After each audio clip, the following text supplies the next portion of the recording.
Alright, unmuting. And boop. Alright. So, last episode on Fate Grand Order Z. We got caught in the Garden of Lost Will, broke out, found that we're in New Darlington, and now we are on our way out, but got stopped by Beryl. So now we're gonna pierce our way through them.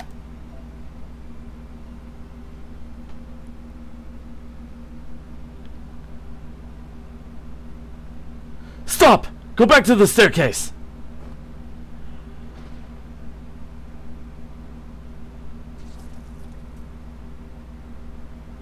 $200, $300.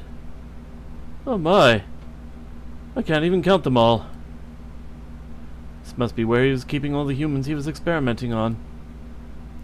I knew Beryl was a botanist, and that he knew a lot about witch magecraft and potions.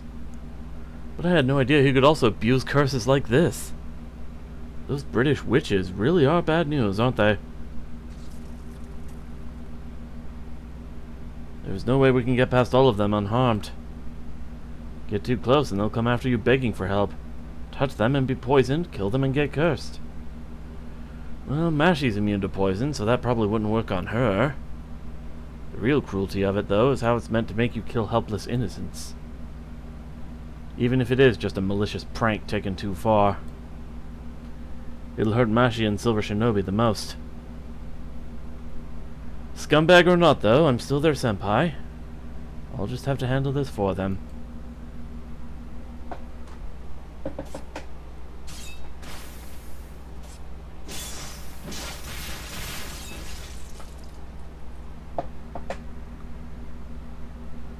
There we go. All done. Now I just need to cast a little illusion. Move the bodies over to the corner. Hide all the blood and guts, and... oh gosh, just look at me. My outfit and makeup are all a mess. Makes sense, though. One curse for every person I just killed. Now my intestines are pulverized, and my skin is in tatters. It's going to take more than a trip to the spa to bounce back from this. Any halfway decent person would follow you all to the grave now. But I can't do that just yet. Would you all mind waiting just a little bit longer? I have one last thing I need to take care of.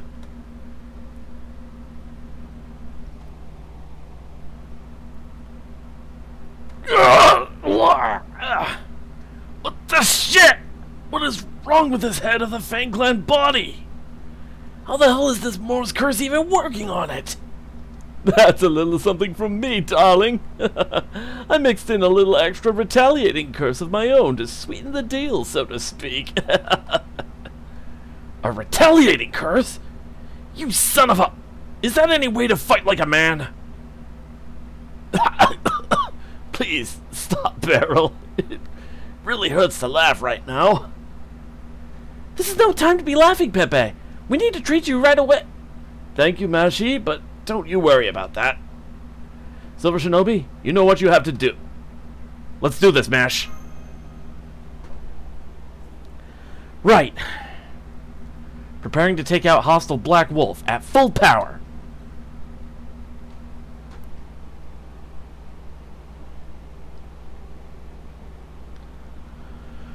Alright. Castoria, Mash. And a single target rider would be good.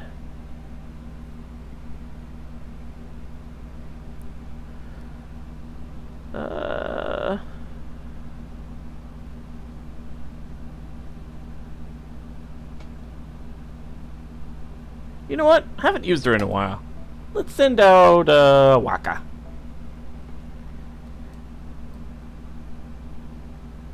Gotta make her earn her head pats.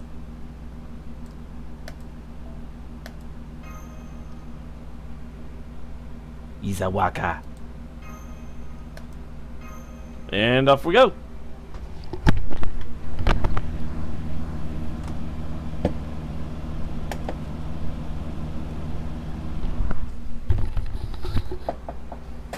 All right.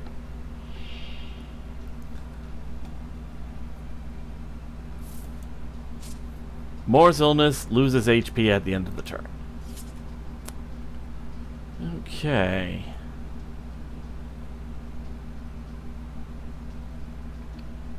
Let's go ahead.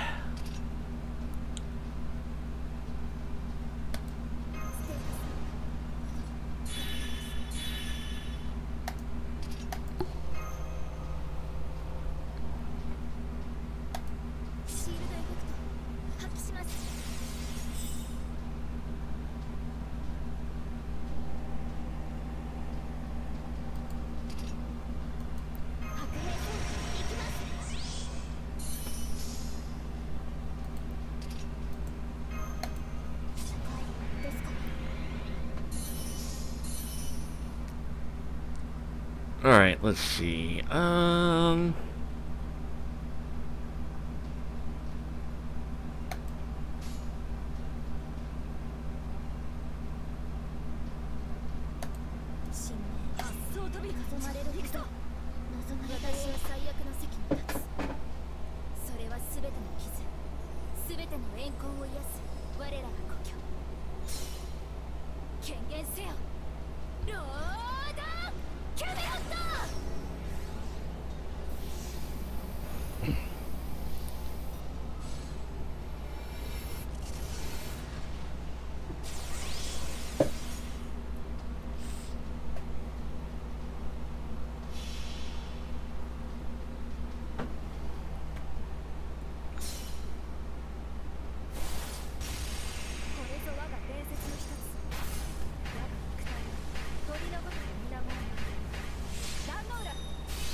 Okay,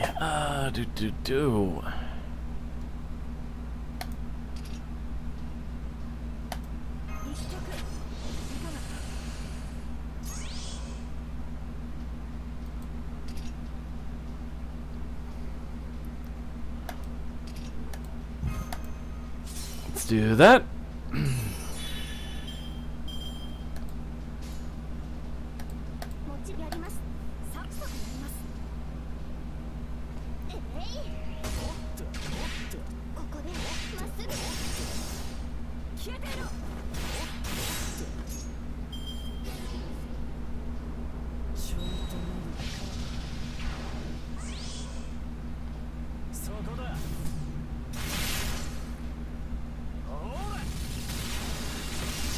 Ow.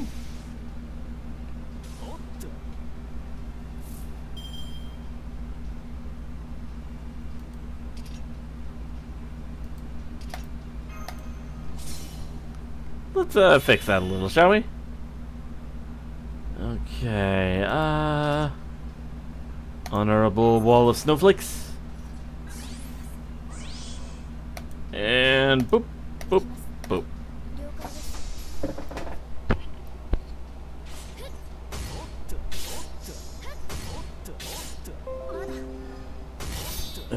Shut up. Shut up, Windows Defender.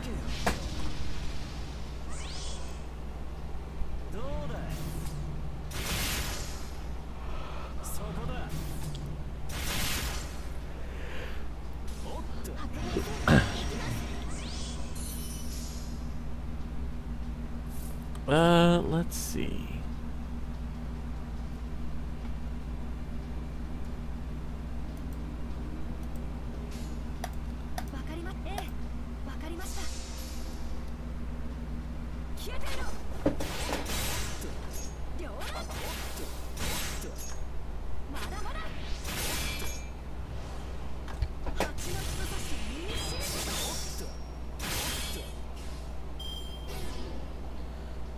Okay, meshes, terror status kicked in.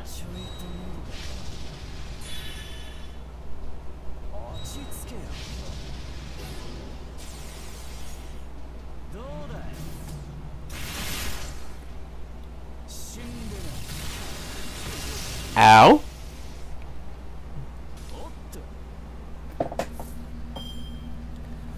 Alright,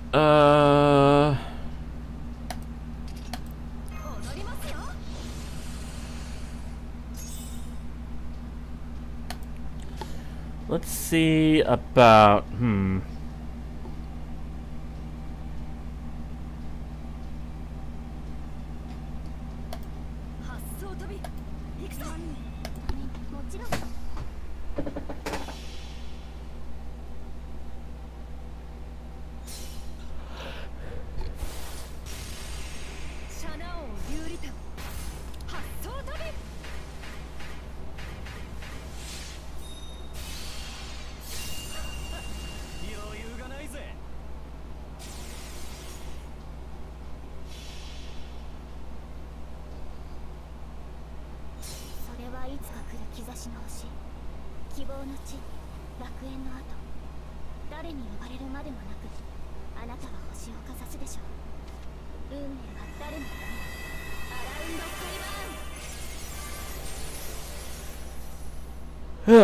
alrighty.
Ow!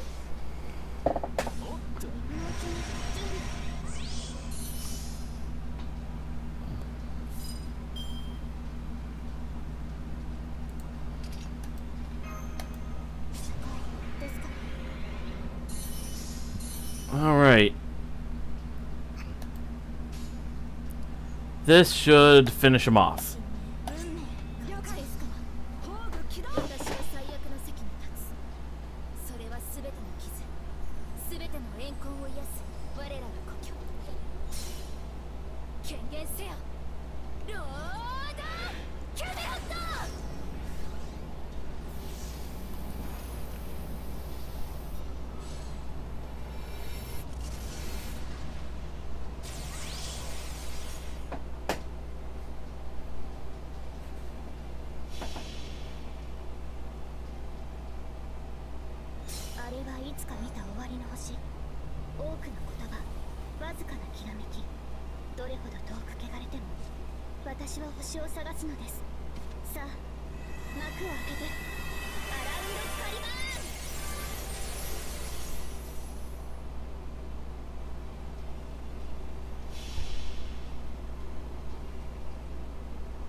And done.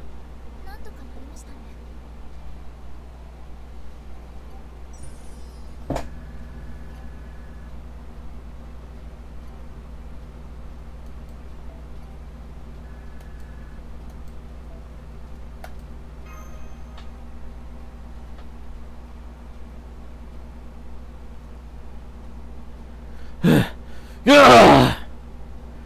You really did it, damn it! I'm impressed, Peperoncino. Alright, I see how it is. I admit, you got me. I'm the one who messed up. So I'll be the one to run for it. He escaped through the skylight. I guess we won't be following him.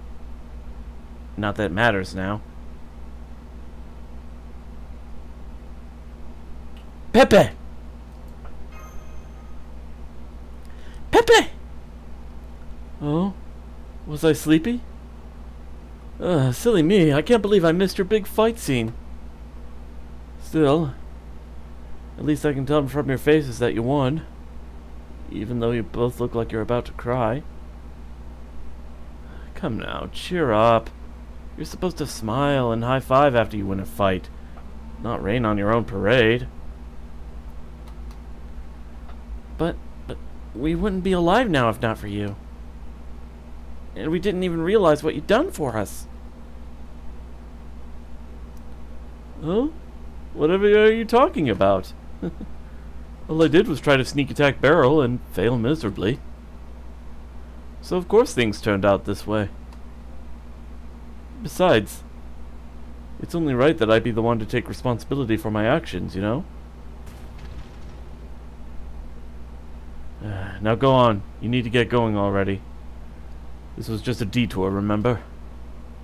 Don't worry about me. This is as far as I go. I'm already dead anyway. We should at least get you outside. Oh, Silver Shinobi. Mashi I can understand, but not you. Carrying the dead will only slow you down. Especially now since I'm full to bursting with curses. Besides, we're enemies. We were always going to go our separate ways sooner or later. Not to mention, I really am a despicable murderer. I just went after someone worse this time. Believe me, you two have no reason to mourn someone like me. But I still don't know anything about that side of you. Exactly. I'm glad you never did. I'm glad my lovely little Kohai never ended up hating me. Pepe. Hey now, no crying. Besides, Beryl and I are cut from the same cloth. We're both worthless, good-for-nothings at heart. I was always thinking more about how things would end than how long they'd keep going.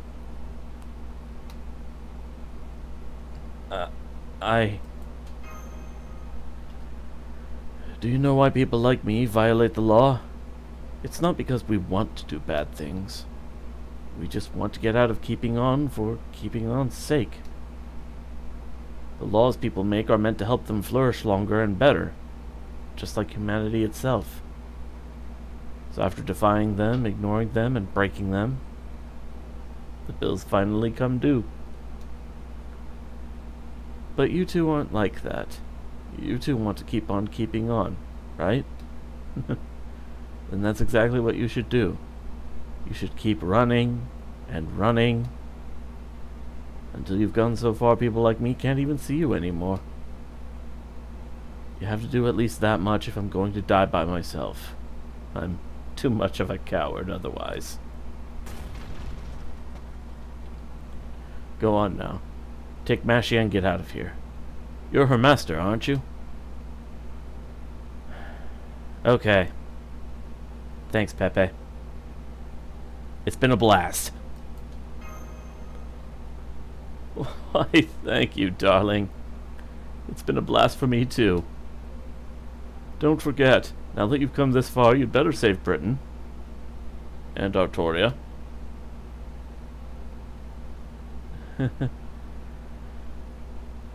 As something of an expert on curses, I can sense what type it is that's covering all of Britain now. Listen to me closely. Your real enemy here is someone who's out to bring an end to everything. Remember that well, and don't let your guard down until it's well and truly over.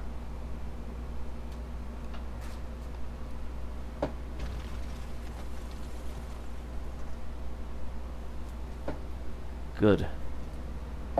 They made it to the exit. That wraps up the last of my unfinished business. I'm not scared or in pain anymore. But I guess I do still have some bitter memories.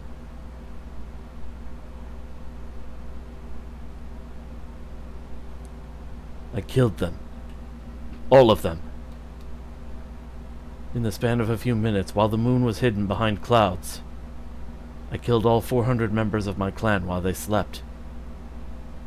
It was quick and methodical, like mowing a lawn. Just like how I mowed down all those sick, helpless people earlier. When I was 10 years old, my clan expected great things of me. They saw me as the first genius born to the clan since our founder's day. I wanted to live up to their expectations, but it simply wasn't possible. I was born with different inclinations. My heart and body never quite fit. My mind was fundamentally opposed to being the kind of person the world at large demanded I be. My clan wanted me to father lots of children so my superior genes would be passed down and preserved. But I just couldn't do it. Some people understood me, but there was nobody else like me. I heard whispers from some people wishing I had been talentless so they would have given up on me, but I wasn't especially bothered. I never had any grudges or complaints. I did wonder why I'd been born the way I was. But I didn't begrudge anyone, or hate anyone, or feel bad about my situation. I knew I couldn't help having been born who I am. It wasn't my place to gripe about it, and it wasn't worth asserting my rights over either. The only thing I felt a little bad about was knowing that there would never be anything more to my life. Rojinsu is the power to know your own fate. By the time I was 10 years old, I knew that my soul would never be reincarnated again. I might have been sad about that if I'd still been in the middle of my journey, but instead, knowing this would be my last life, I only felt pity for this imperfect world, and the fate all humans are given.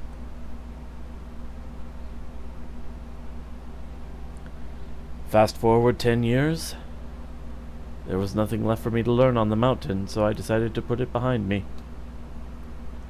But before I did that, there was something else I needed to do.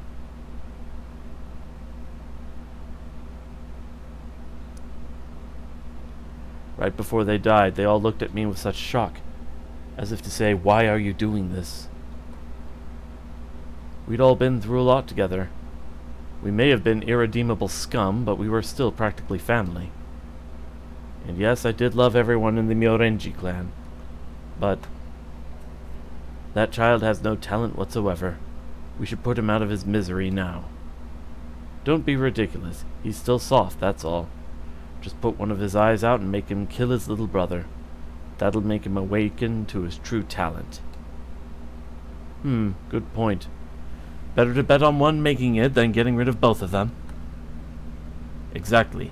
Besides, that's what they did to us when we were that age, right? When I overheard that conversation, I cried. I knew then that there was no place in modern society for a clan with karma like that. That was my last memory as Myorenji Aro. After that, I completely forgot everything that happened on that mountain. I also stopped thinking of what I did as a crime. Really stopped thinking of it as a part of my past at all.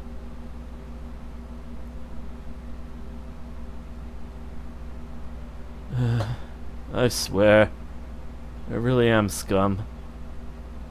After everything I did, I still have nothing but fond memories of my time there. No wonder I was fated to die alone. That's what I get for killing everyone else myself. Really, it was shameless of me to even consider wanting to go out on a high note. Oh. So that's why he did that. I can't believe I only just realized it now. I swear. I always thought it was sudden, even for him. Thank you, David. Thank you for using that once-in-a-lifetime ticket to come see me when I was at my most beautiful.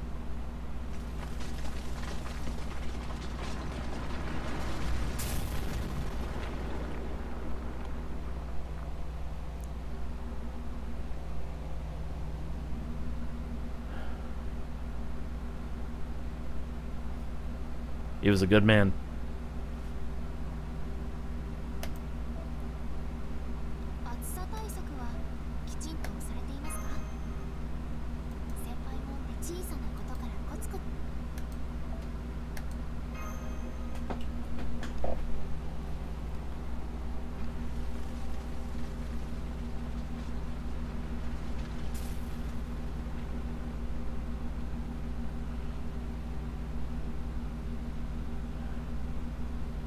Pepe.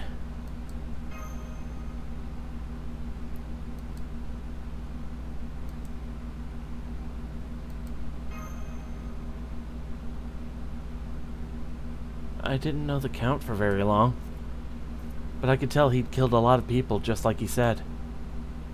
He had no sympathy for those he killed, or for himself as he was about to die. He was cruel and cold-blooded. So much so that we really don't need to waste time mourning him. That being said, he was under no delusions about who he was, and he never lied to you. He was so true to himself it was almost scary. He really did do whatever he liked, however he felt like it. So, I guess what I'm trying to say is, he always was good about taking care of others. Right. I'm sure he would have smiled and said so himself. He was a strange, mysterious sort of person through and through. He was more egalitarian with himself than those around him than anyone I'd ever met.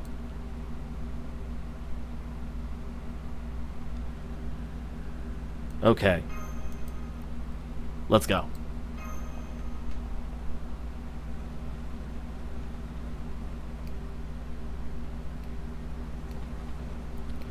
There! I see them! Your tracking capabilities truly are exceptional, Lady Da Vinci. You know it! Now I'm really glad I added a camera function to Typhone. Hey! Silver Shinobi! Mash! Artoria! Are you guys okay? Come on, we got places to be!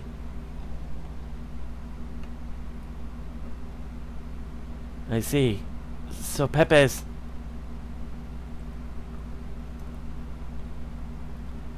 What a loss. I was always hoping he would take over as the new head of Norwich one day. Yeah, it's sad, but I'm afraid you'll have to mourn him later. Don't you got something to tell them, Da Vinci? I can tell him myself if you like, but I figure it's better coming from you. Oh, right. Artoria, we got an emergency message from Oberon. It said the Round Table Army has captured Oxford. You can ring the Bell of Pilgrimage at any time. Please get here before the Queen's army comes to retake it. That's right. Percival beat the Fang clan while we were away up north, so we don't even have to fight this time. Now come on, let's get to Oxford as soon as we can.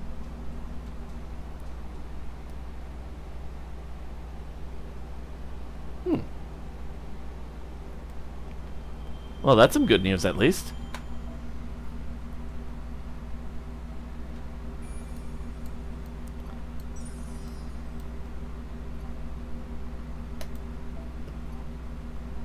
Okay, let's see.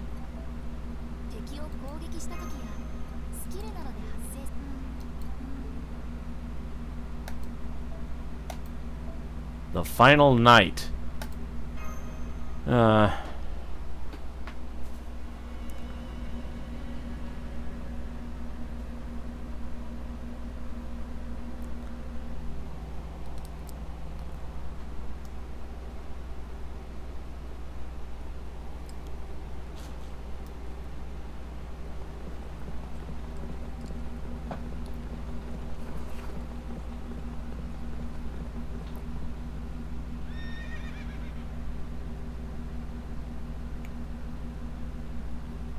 Wow! Back from New Darlington in only half a day. That must be a new record. We really are lucky to have Red Rabbit and that brand new wagon he got for us. My back and butt are killing me. I see you're still in high spirits. That's great. I feel more hopeful for our future prospects than ever. Welcome back from Orkney, everyone. Glad to see you all alive and well. Just you here, Percival? Where's Gareth? Oh, right. Londinium. That's a shame, but it's also understandable. Thanks for taking care of Oxford, Percival. Wouldn't have been easy to conquer a city with walls like that. Oh, no, I could never have done it without Artoria. We asked for peaceful negotiations several times after we surrounded the city, but they refused to listen. We were just settling in for a protracted battle when we heard Orkney's bell ring out. That boosted the Round Table Army's morale, sent the Oxford soldiers into a panic. Percival's just being modest. Even without Orkney's bell, he would have taken the city in a few days. It's not just Fang Clan fairies living in Oxford. There are Earth and Wind Clan fairies, too. And their frustrations alone had the whole city on edge, like a bomb just waiting to go off. They were more resentful of the Fang Clan than they were afraid of the Round Table Army surrounding them. So, thanks in part to that internal pressure, the Fang Clan had a change of heart. They weren't serving Morgan because they truly believed in her. It was really only Woodwoes who was devoted to her. But now that he's fallen, and without a leader to take his place, they honestly didn't know what to do anymore. I see. So that's why the negotiations worked. Still, how did those talks actually go? I mean, the Fang Clan is literally optimized for combat. I can't imagine they'd be too eager to form a peaceful alliance. That's true. Even putting the Round Table Army aside, we've seen a lot of fairies among the volunteer soldiers with their own grudges against the Fang Clan. In particular, a number of Woodwoes' officers have been plundering nearby villages. And we've had a lot of requests from fairies wishing to take their revenge on them. So suffice to say, it would be pretty difficult to recruit the Fang Clan into the rebel army at this point. That makes sense, but we also can't just do nothing about them. And keeping them all locked up in Londinium until our war with the Queen is over doesn't seem very realistic either. Yes, we discussed how to handle them among ourselves, but then Lady Murian came along with a proposition. Murian? From Gloucester? That's right. She said Gloucester would join the rebel army as long as we guaranteed the Fang Clan safety. She said Gloucester will take in any Fang Clan ferry with nowhere else to go as part of the emergency war effort. Thanks to that, we were able to guarantee the safety of any soldier who surrendered, which turned out to be the key to our peaceful takeover. We did take the liberty of shackling all the Fang Clan fairies who surrendered in front of the older soldiers, but once they arrive in Gloucester, their shackles will be removed, and they'll be free fairies again. Lady Murian said she'll employ them as mercenaries, which works out since Gloucester doesn't currently have a garrison. I guess this means we have more forces on our side now? That's right, it's a twofer. Now we don't have to worry about dealing with the Fang Clan, and we also have Murian on our side. Though really, Gloucester's basically been on our side since we rung their bell. Anyway, it feels good to finally have all our ducks in a row, doesn't it? Well, yeah, it does, but I don't know. Does this mean you've already had the Fang Clan brought to Gloucester? That's right, every one of them who surrendered here, along with the prisoners we'd been keeping in Londinium. In fact, Miriam said that every Fang Clan member in Britain, well, except for the ones who live in Camelot, was welcome to come. Woodwell's banned his clan from most forms of entertainment, aside from going to restaurants, after all. So I'd bet by this point all the Fang Clan fairies who've never seen anything like Gloucester's glitz before must be having the time of their lives.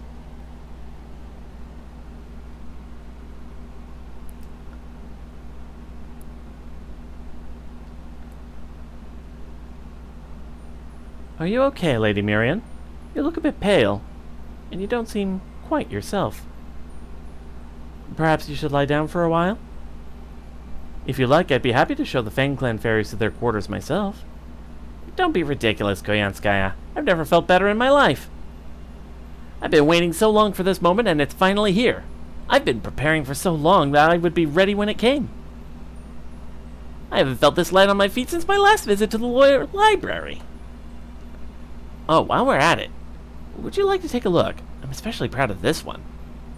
Oh yes, I'd love to. I've actually been dying to see it up close. I simply love learning about new technology.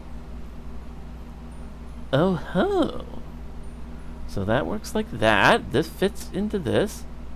Wow, you even perfectly replicated the water.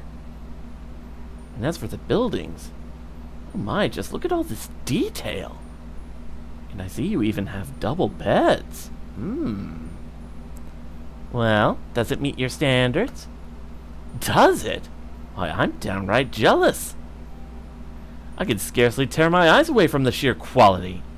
Nor can I believe the sheer originality. It's elaborate, exquisite, beautiful, and simply superb. I'd love to have something so dedicated to... in my own company. Thank you, Lady Fox. Now that I'm in an excellent mood, I'm going to get to work. Just to be sure, would you mind guarding this room? To think that a woman of my talents would be reduced to working security. Of course I'll be glad to help. I won't let so much as a mouse past me while you're gone. That being said, are you sure you want to do this now?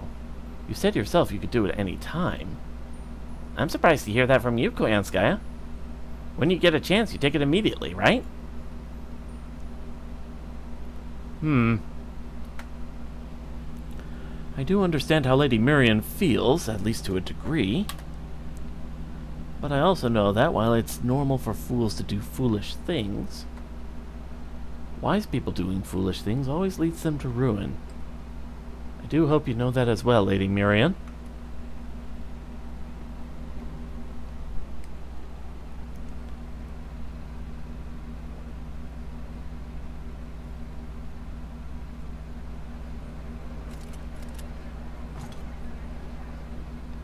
Thank you for your understanding, everyone. I've gone ahead and removed your shackles now. I do hope none of you were injured on the way here. If anything's bothering you, please don't hesitate to let me know. Huh. You think mere man-made shackles could harm the Fang Clan? We could have torn them off whenever we wanted. Now you listen to me. We didn't put those shackles on because we yielded to the Round Table Army. We only did that to save face. Your face, since you asked to hire us. Got that? Yes, of course. Thank you so much for your consideration. Once the Queen and the Rebel Army clash at Camelot, chaos is bound to follow. And I know I won't be able to preach the virtues of neutrality to Gloucester citizens if their hunger should turn to violence. So, even though this goes against the Wing Clan's principles, I've decided Gloucester needs a force of its own, if only temporarily. Sounds like the kind of talk I'd expect from bugs. Your clan's always been parasites, depending on the strong to survive, after all. Oh, right, there's no clan left, is there? You're all that's left.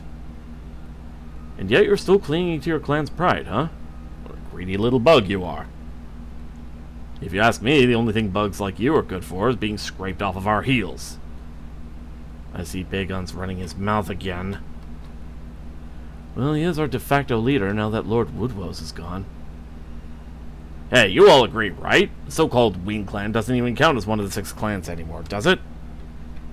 Yeah, you said it, sir. What a way with words you have. I couldn't agree more. Oh. Is that so? Good to see you know your place. Alright, let's see our new homes. Fang Clan has 1,200 fighters, 600 support units, and 400 trainers. And the deal was that you'd welcome all of us into Gloucester as upper-class citizens. We're the ones who got here ahead of us. What about the prisoners from Londinium? Oh yes, they've all been freed from their shackles as well. They've been chatting amongst themselves in the ballroom for a while now. You'll find them all up ahead, right through those doors. In fact, we're just about to begin your welcome celebration. Our food may not compare to Oxford's restaurants, but we do have a very unique cooking style of our own. Gloucester cuisine? I can't wait to try it. I was getting tired of Woodwose's vegetarianism anyway. If just walking around the city was that much fun, imagine how fancy the food must be here.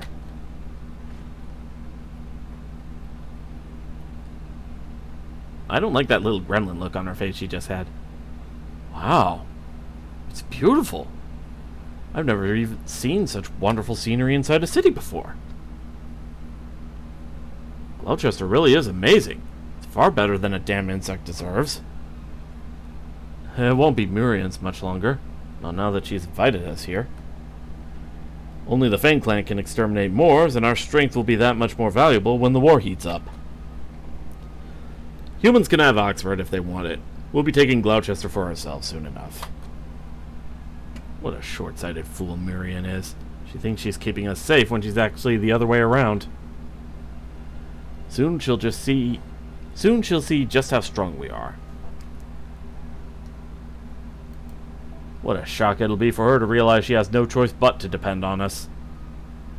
In fact, that's probably why she welcomed us in the first place. She knows exactly what a parasite like her needs to survive. You said it, boss. Doesn't matter how much other fairies copy humans. The weak will always have no choice but to obey the strong. And now that Woodrose and his precious intellectualism are gone, we're free to use our strength any way we want. I truly can't believe it. 1,200 years later, and not a single one of you has changed at all. I'm honestly shocked that none of you had the slightest qualm about entering such a suspicious ballroom. I suppose it could be your brain shrinking to match your new size. Oh well. There's nothing we can do about that. You've never been more than trash and can't even remember the atrocities you committed in any case. Who said that? Where'd that booming voice come from? What? Huh? What is that? Hey, look outside! There, up in the sky!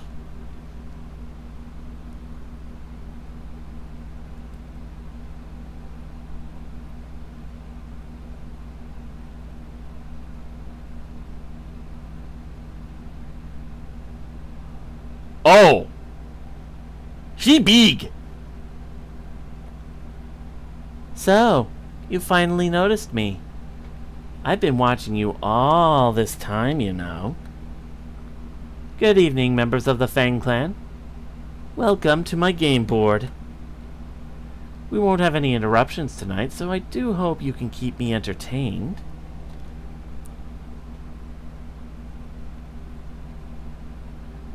Murian? What's going on? When did she get a sacrament to make herself huge? I thought only Spriggans could do that. Really? That's the first thing you want to know? Well, okay, but only because it'll add to your humiliation. Gloucester is my personal Fey domain. I've spent 1,000 years establishing its rules. The logic of the outside world doesn't apply here. My word is all. Here the weak become strong and the strong become weak. And this place in particular is a world unto itself that reflects my mind even more closely. An insect space that shrinks everyone who enters it. Now do you understand? I didn't grow. You all shrank. You're all as small as the insects you've ground beneath your feet.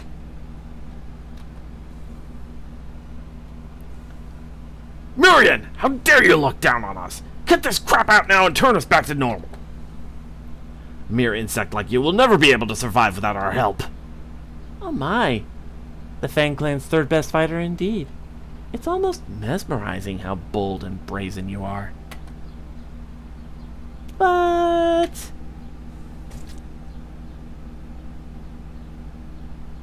I suppose it's all brawn, no brains, You didn't think how easy it would be for this mere insect to crush you with a finger, did you?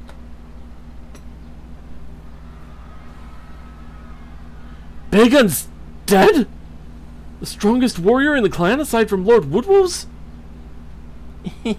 I'm so sorry. He was just so loud. He was starting to annoy me. So I squashed him. You see, everyone, as long as you're on this game board, you're weaker than ants. But once you go outside, you'll be your old powerful selves again. Though, of course,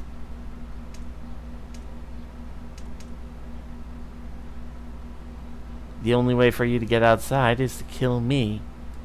Any other clan would probably admit defeat here. But you're the strongest clan in all of Britain, right? Who knows? Maybe you'll actually manage to beat me. Run! Run for your lives! Get outside the ballroom! Head for the forest! Hurry, before she smashes...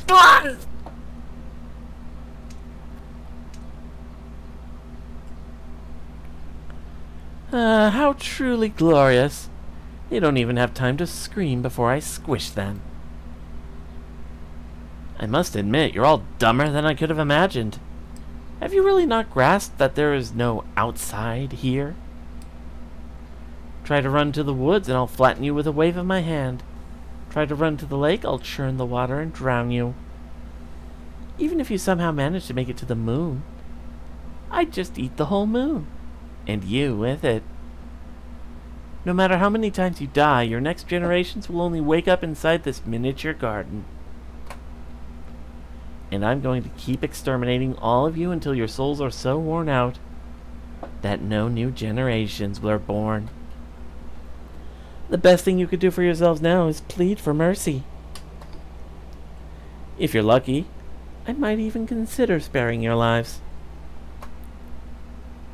Well, let's say life, since no more than one of you will make it. Alright then, my teeny-weeny Fang Clan friends. The night has only just begun. I do hope you enjoy this game. I spent the last 1,000 years putting it together for you, you know.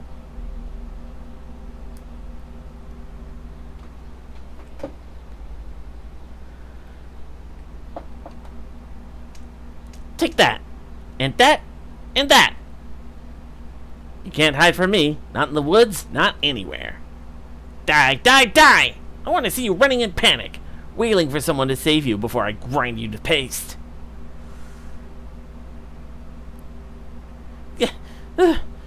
Not fighting back didn't save them. Obeying didn't save them. Running away didn't save them. Everyone I ever knew, they're all dead. Those Fang Clan barbarians ate them, bit right into their arms and legs, while they're still alive. How dare they call themselves Britain Guardians? They can't make anything themselves. All they do is destroy. Every day they just go around doing whatever they want, all because they happen to be born strong. Then just when our clan starts pulling ahead of them, they decide to hunt us down, for sport. And when they couldn't figure out what to do with the survivors, they decided it'd be easier to just get rid of everyone. That's the worst part of all. Those barbaric wolves just live their whole lives doing whatever pops into their heads. Well, I won't let them get away with this. I swear it. I'm going to make them know what it feels like to be preyed upon, no matter how long it takes. I won't listen to what they have to say. I won't even tell them why I'm doing it. I'm just going to wipe them all out with overwhelming power. Whatever else happens, I can't die before then, even if I'm the last of my clan to survive. I'm going to erase the entire Fang Clan from existence.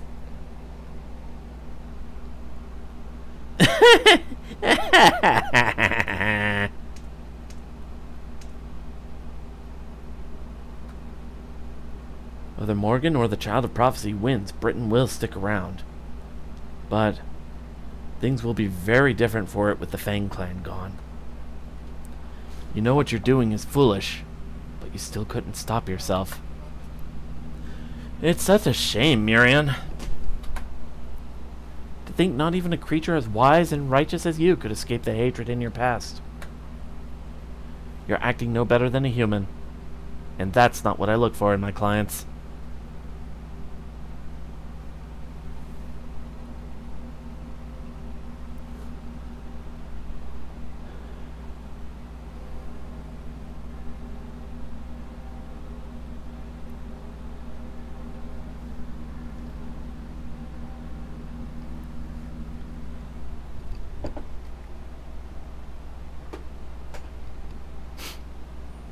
That takes care of the 5th bell. According to prophecy, there's only one left to go now. Yes, the Mirror Clan's bell. We've been doing everything we can to find it, but to no avail. I'm so sorry we can't be of more help. I've been flying everywhere in search of it, and there just isn't a 6 bell to be found.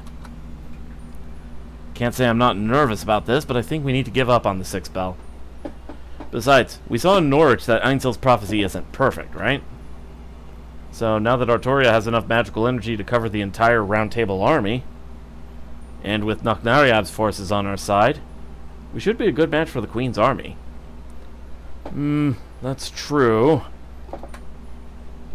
And now that Lady Noknariab has agreed to ally with us, we can't afford to be late to the party. I'll call for the 3rd platoon and the volunteer soldiers we left in Londinium to join us here. As soon as they arrive, we'll set out for Camelot. It'll be great to see Gareth again. Yes, I'm very glad about that. I hope she likes the souvenirs I got her in Edinburgh.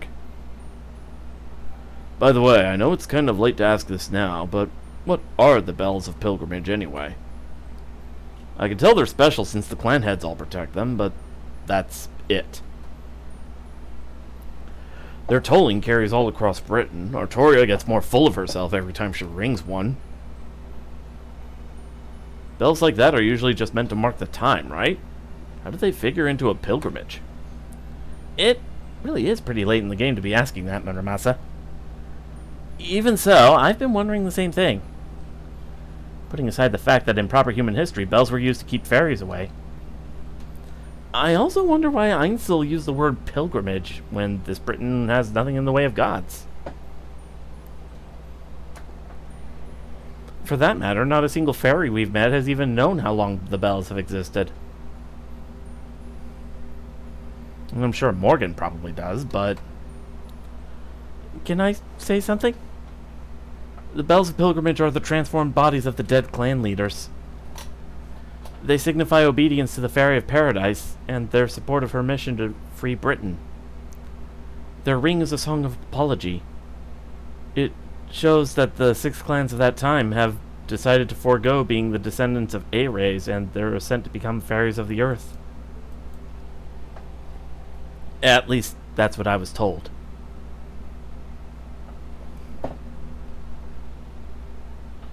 Right. Ask must have told her. A song of apology. I guess that's what a pilgrimage is in this Britain. An apology. The bodies of the clan leaders. So they're not the bodies of the 6 ancestor fairies? That's right. They were at first, but some of them were destroyed by calamities at various points in history.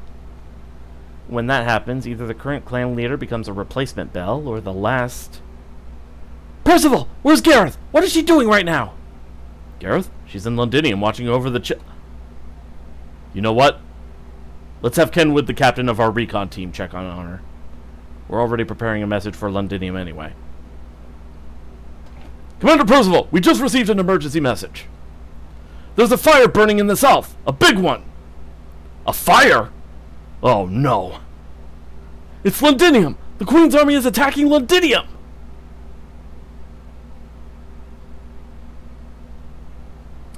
Oh shit.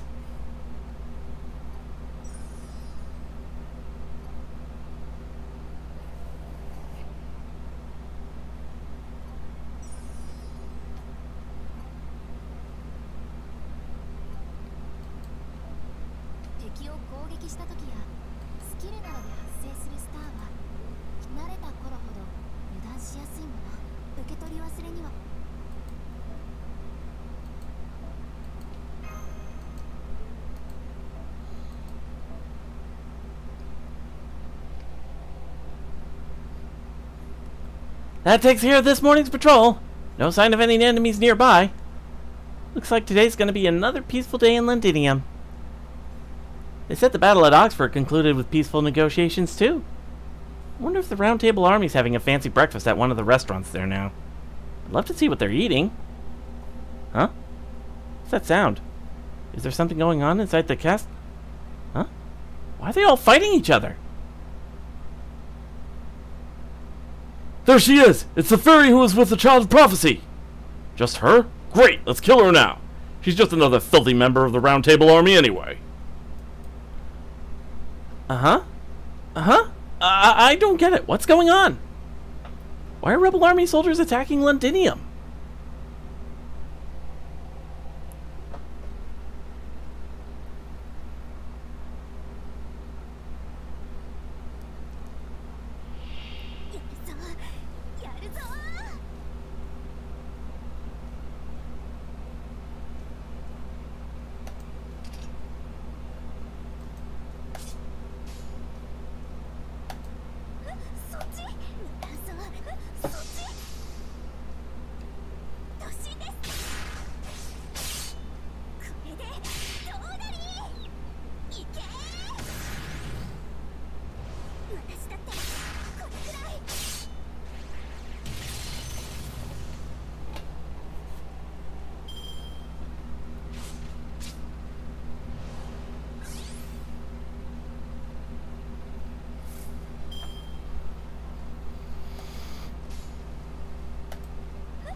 I beat them.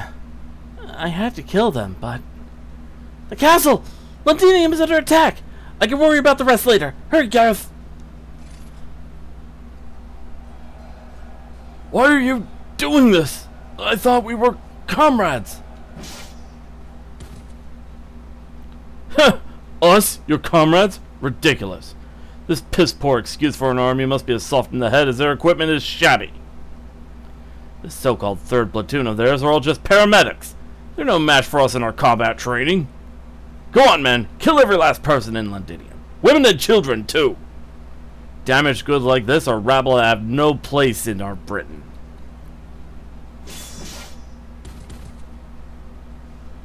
That's what you mongrels get. Wish I could see the look on Percival's face when he comes back here and finds all his precious people dead. You bastards!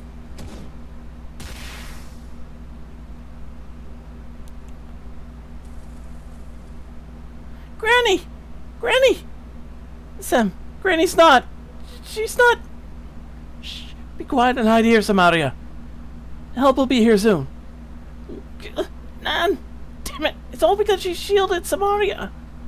Where is everyone, Sam? What about Yuri, or Otto, or Camry? They're all okay, right? Everyone's okay, right? Of course they are. I saw them escape from the castle earlier. They're fine. They're all fine. That's why we have to stay hidden too. 1, 2, 3. Hey, there were 5 kids here, right? We're still missing a couple. They gotta be around here somewhere. Let's look around. We can't leave any witnesses. The oven fire's out. Take a look inside. What, are you nuts? I can feel the heat all the way over here. Looking inside will just burn you. No one would be stupid enough to hide in there. Exactly. These vagrants don't have a lick of sense. There's no telling what they'll do in a pinch. Never mind, I'll check it myself. Alright, let's see what's cooking. Somebody please save us. Yeah! Huh? You dropped your sword? What are you? Rah!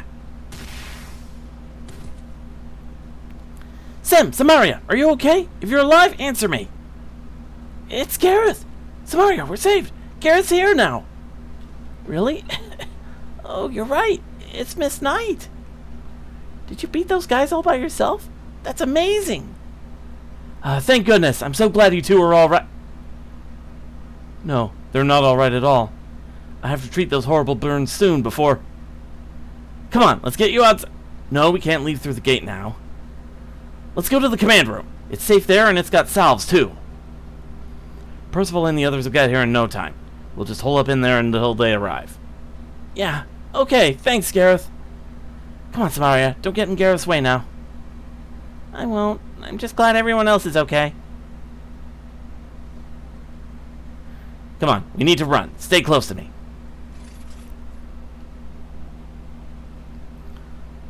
Look, there's still a fairy here. Send more men over. Surround her and finish the job. Gah! Huh? How's she so strong? I thought all her real fighters were supposed to be gone now. I know her. That's half-assed Gareth. She's a coward who chose to come back to Londinium instead of going with the Child of Prophecy. She'll just give up if we all attack her together. You're the cowards here. You could never have killed everyone if you hadn't taken them by surprise. I don't need help to take on the likes of you. If you value your lives, you better run away right now and never...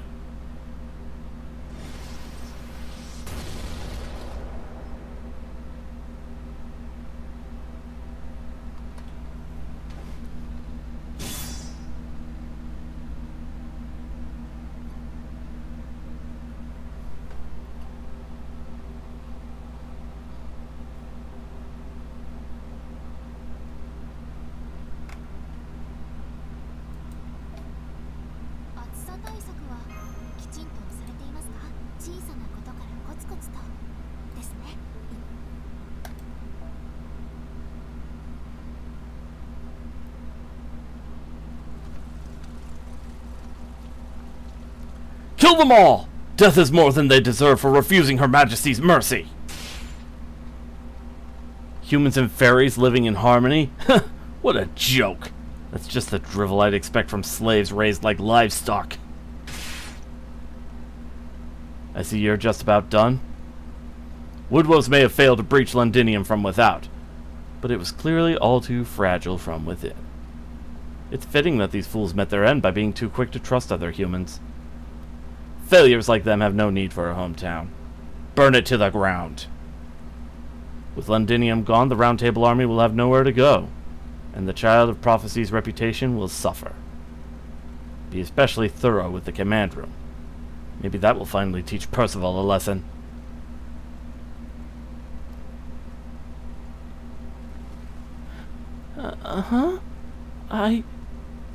Why am I can't open my right eye. That's weird. What about the town? Not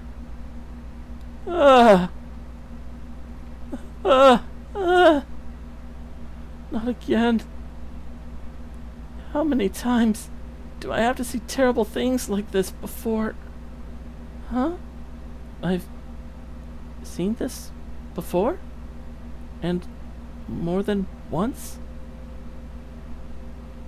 Oh, right. That's right. I get it now. I'm a Mirror Clan fairy. I'm Ainsel. The one who tried to save everyone from a future where they all died. Only, I couldn't save anyone. I'm sorry. I'm sorry, Mirror. Even after you were kind enough to take over for me, I still couldn't. Hey, there were more kids around here, right? Where'd they go? Find them. Leave no survivors. Make sure they're all dead before the Round Table army gets back. No. Not yet. It's not over yet. Come on, Gareth. It's up to you to keep Sem and Samaria safe.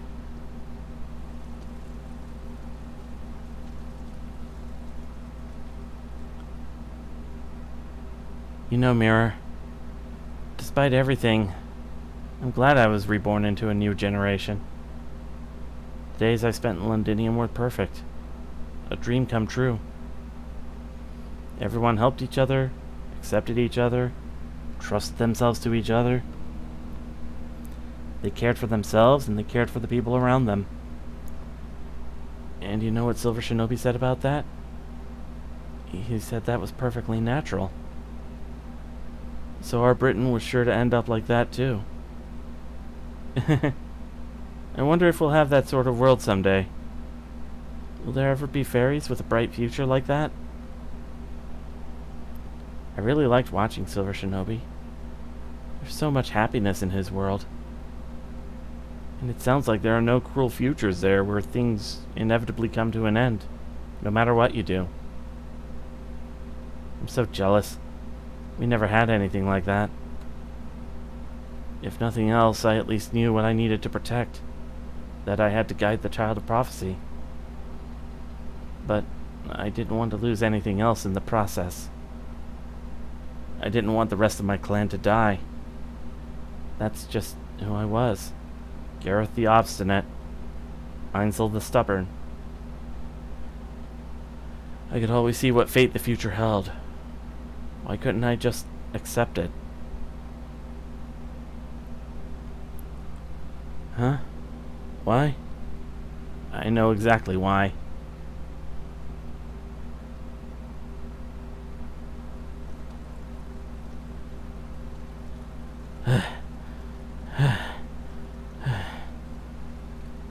The command room is up ahead. Are the oil barrels all in place? I want it completely blown to pieces. That's enough. You're not laying another finger on this place. So there's still one left. You're obviously on your last legs. Normally, I wouldn't bother cutting you down. You could have managed to escape on your own, but I guess you just couldn't help playing the knight. Fine. I'll put this eyesore out of her misery. One of Percival's so-called soldiers has no business acting like a knight anyway. Shut up! You're the ones who have no business calling yourselves knights. I'm Gareth, Knight of the Round Table Army. I'm the hard-working Child of Prophecy's first attendant, and the great Percival's #1 apprentice.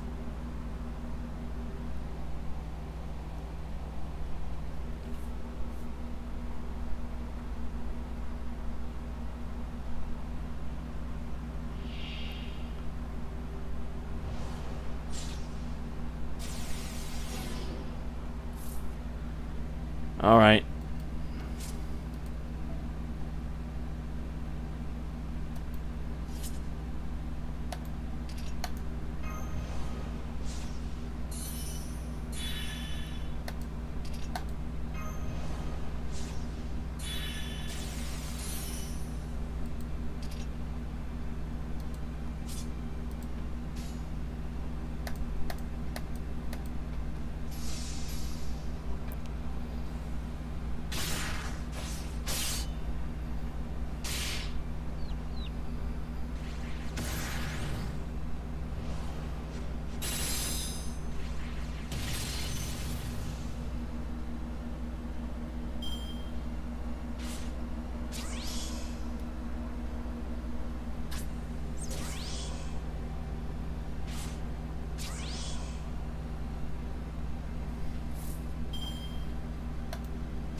Sorry if I've been keeping quiet, but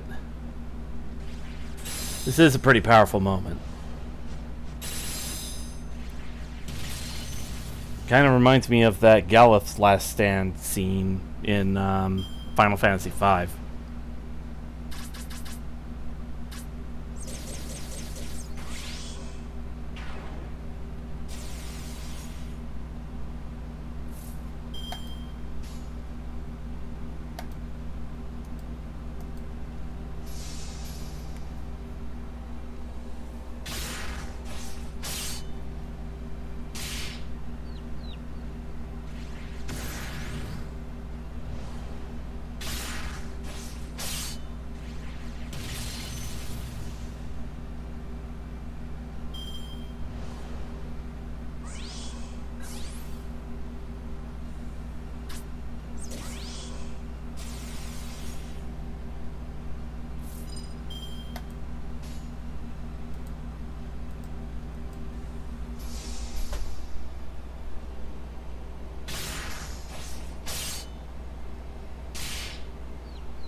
Well, had enough? What's with this fairy? Is she immortal or something? Forget her. She'll die soon enough anyway. Come on, we need to leave before the Round Table army returns. Goddamn unkillable fairy! I did it. I did it. Now I just have to wait for Percival to... The command room is up ahead. Are the oil barrels all in place? I want it completely blown to pieces. Hup! One last thing to do. I'm a Knight of Londinium. It's my job to protect everyone's home.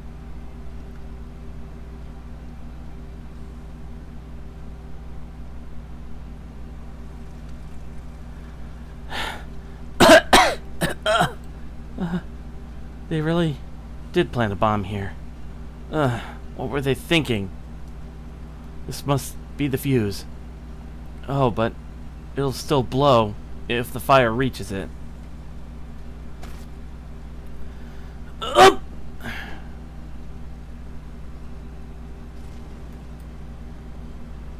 Whoa, look at it go. Oh, it hit the guys who were running away. That's great. Ow, ow, ow, ow, ow. Yep, I definitely can't move anymore. Still, I should be safe here. The fire is not spreading that quickly. Oh, the bell's ringing. They're back. Way to go, Artoria. That's great. The only bell left now is... Oh, right. I guess things really are turning out like I predicted. Strange. I'm not even sad this time. Hang in there, Artoria. Oh, and... I'm sorry, everyone. After you went to the trouble to make this great armor for me, I still...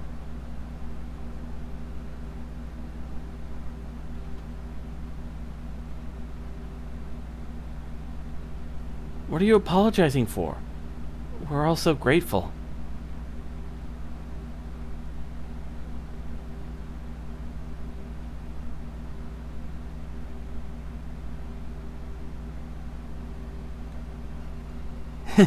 Thanks for not giving up on us, Gareth. You were amazing. Right? No bad guys are gonna beat me. I'm A knight of the round table, you know?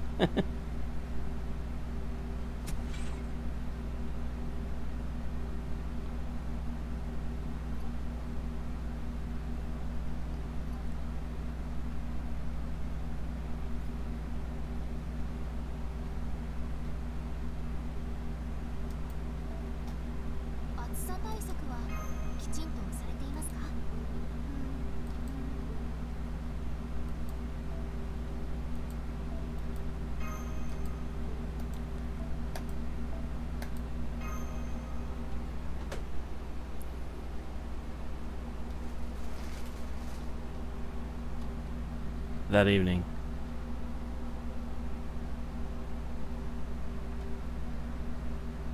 Okay, the fires are all out. Let's get the bodies out of here. Bring the fairies' bodies to a nearby hill, and the humans' bodies to the communal graveyard. Once you're done, we'll need to assess the damage and report to the commander. I know it won't be easy, but it has to be done. No survivors, huh? They didn't even spare the kids. We'll wait over here. I wouldn't want to get in anyone's way. Yeah, there's nothing we could possibly say to console them. They knew these people much longer than we did. They need time to mourn.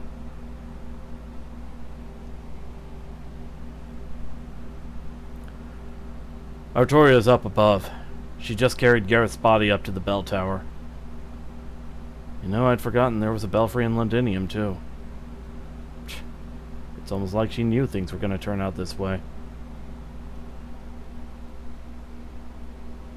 Gareth, so this is where you made your last stand. But that slash mark on your helmet must have been made by...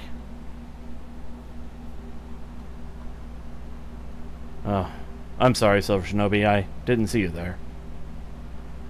You're very kind to worry about me, but there's no need. I'm used to this sort of thing. I decided to bury Gareth's armor in the children's grave. But I'm holding on to her lance until I can return it to the one who deserves it the most.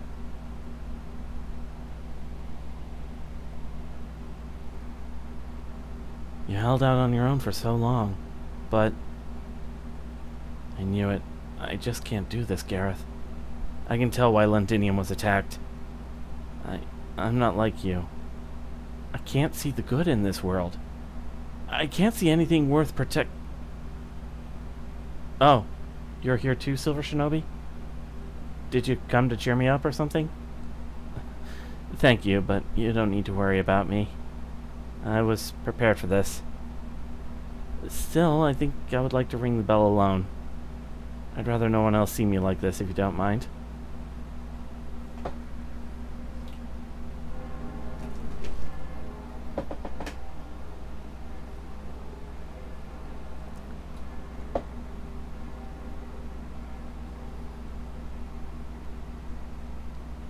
And there's the 6th bell. Well done, Artoria. The round fortress shall burn, and the bell of water shall appear, huh? Oh, welcome back, Blanca. How did things look with Knocknariab and Camelot? So both sides are preparing to fight, and the only Tonlin summoned were Barghest and Lancelot? Bobbin C's been disinherited, and is currently confined to her quarters in Camelot. Ah, right, she sold the Garden of Lost Will. No wonder Morgan finally lost her temper. So Spriggan's at Camelot, Muriel hasn't moved from Gloucester, Aurora's gathering her volunteer soldiers at Salisbury, and will rendezvous with the Child of Prophecy later. And no sign of movement from the Moors. Sounds like the calm before the storm. What is it? You don't seem like yourself. What's got your fine fur all ruffled? Did you push yourself a little too hard?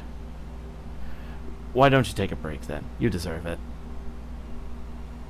From now on, we won't be able to just sit on the sidelines and watch. The battle between Morgan and Artoria, the 2 fairies of paradise, will decide which of them survives. As long as Morgan's defeated, the story will be concluded. That will hold true even if they both die. The fact is, whether Artoria lives or dies isn't the point of this story. If only Ainsel hadn't left that hook. I don't know what she was so afraid of, but it was a really nasty trick. Still, as far as proper human history is concerned, all that matters is that Silver Shinobi survives. We're finally almost at the finale. Soon the Land of the Fae story will come to a close. Hey, Skyko! We just went through a pretty intense bit of the story.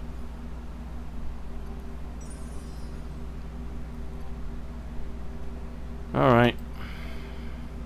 Eve of the decisive battle.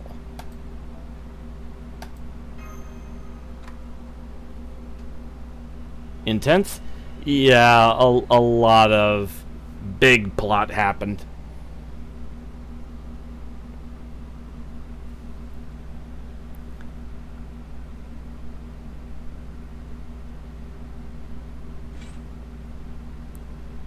I have a report to make, Queen Morgan. Tomlin Barghest and Tomlin Lancelot have finished arranging their formations on Camelot's ramparts.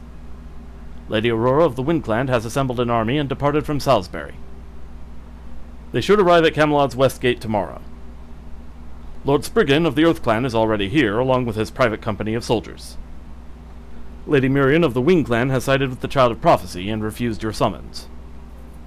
Of our 105 royal knights stationed around Britain, 80 have returned to Camelot, while 25 remain in their respective territories after refusing your summons. Not even all the knights are here? I can't believe there are defectors in the Queen's own army! Doesn't this mean Camelot's forces are outnumbered now? Not to mention all the bells of pilgrimage have been rung. They say the Child of Prophecy's magical energy is now the equal of Her Majesty's. And the foreign mage is said to command ghosts whose power rivals even our knights. What do you think we should do? Maybe it's not too late to change sides ourselves. No, it's okay. We have nothing to fear as long as we have the Tomlin. She may have been defeated, but Barghest is still as strong as ever. They'll never get through the main gate with her around. Aurora says she will be late, does she?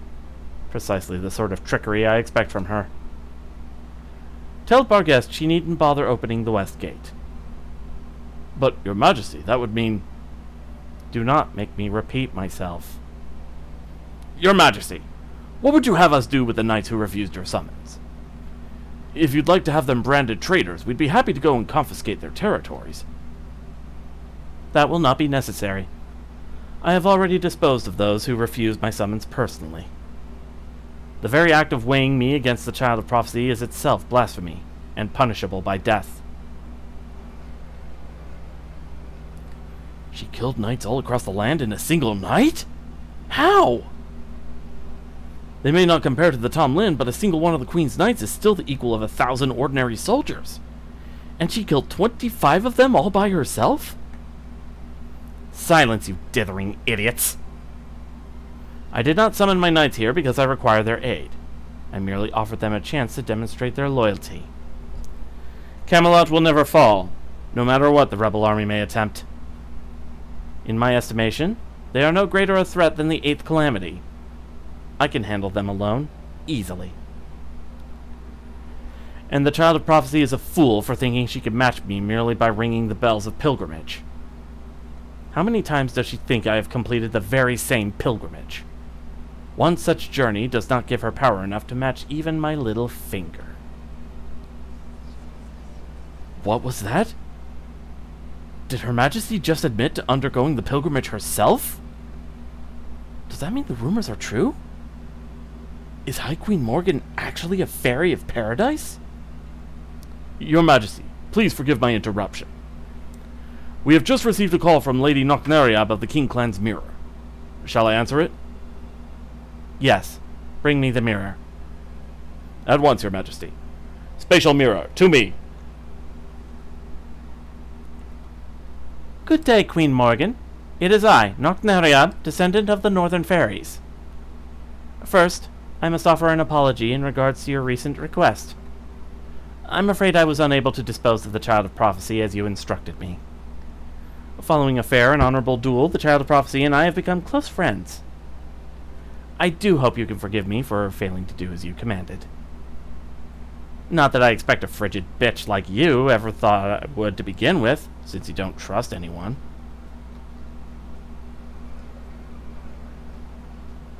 Why, that little... How dare that northern barbarian speak to her majesty that way? Oh, but I do bring you some glad tidings, Queen Morgan. Allow me to offer my congratulations. At long last, you're going to be freed from the burden of ruling over Britain. For too long, you've been suckling us dry with your command spells, and been woefully inadequate with your responses to the great calamities. So long as you remain on the throne, Britain has no future. And above all, I'm the rightful heir to the throne as granted to me by my predecessor, Queen Mab. It's time for you to retire, Morgan. We can't trust you with Britain any longer. As Knockneriab, the rightful Queen of Britain, I offer Camelot's current administration an opportunity to surrender. If you refuse to peacefully hand over your castle by tomorrow morning, I'll come take it by force. Your treaty with my predecessor, the past Queen, is now null and void. Prepare yourself, Morgan Le Fay. This is a declaration of war from the Child of the Queen and the Child of Prophecy. Ooh. So, yes, guy, that's what I was talking about. Things are kind of ramping up real quick here.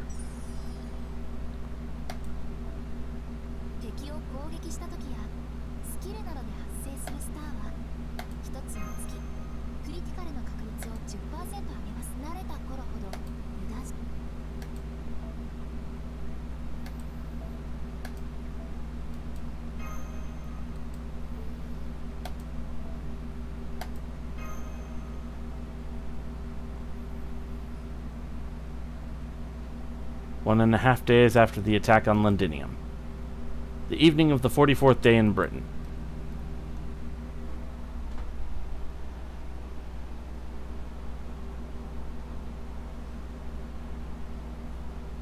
There! That's the declaration of war taken care of. We've established that we are in the right. Aren't you supposed to declare war before giving the enemy a chance to surrender? Right? I thought first you declared war, then offered your enemy a chance to surrender after you weakened them. Oh, come on. You know Morgan would never surrender. I was just getting the formalities out of the way. So the fighting begins tomorrow morning. Assuming that we'll need to organize new formations for our armies anyway, how should we go about our siege? Doesn't look as though the Queen's army will try to attack us out here in the open. Nope, the fact that there aren't any troops out on the plains already means they're definitely just focusing on shoring up their defenses. Good thing for us too, since that let the Round Table Army get here from Oxford today. So it's finally time to bring down the big castle, huh? Which gate do we take? Main, east, or west?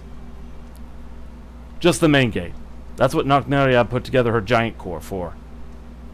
After we smash the main gate, the Northern Fairy Army and the Round Table Army will occupy the castle town. Personally, I'd rather wait to do that until after we seize control of the castle itself, but... I already told you, no way. I want to keep my new castle in pristine condition.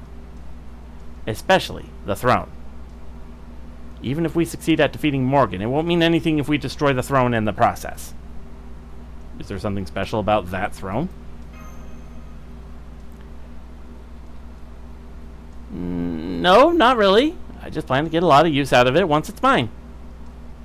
Don't you think you're getting ahead of yourself? We haven't even started fighting yet, let alone won.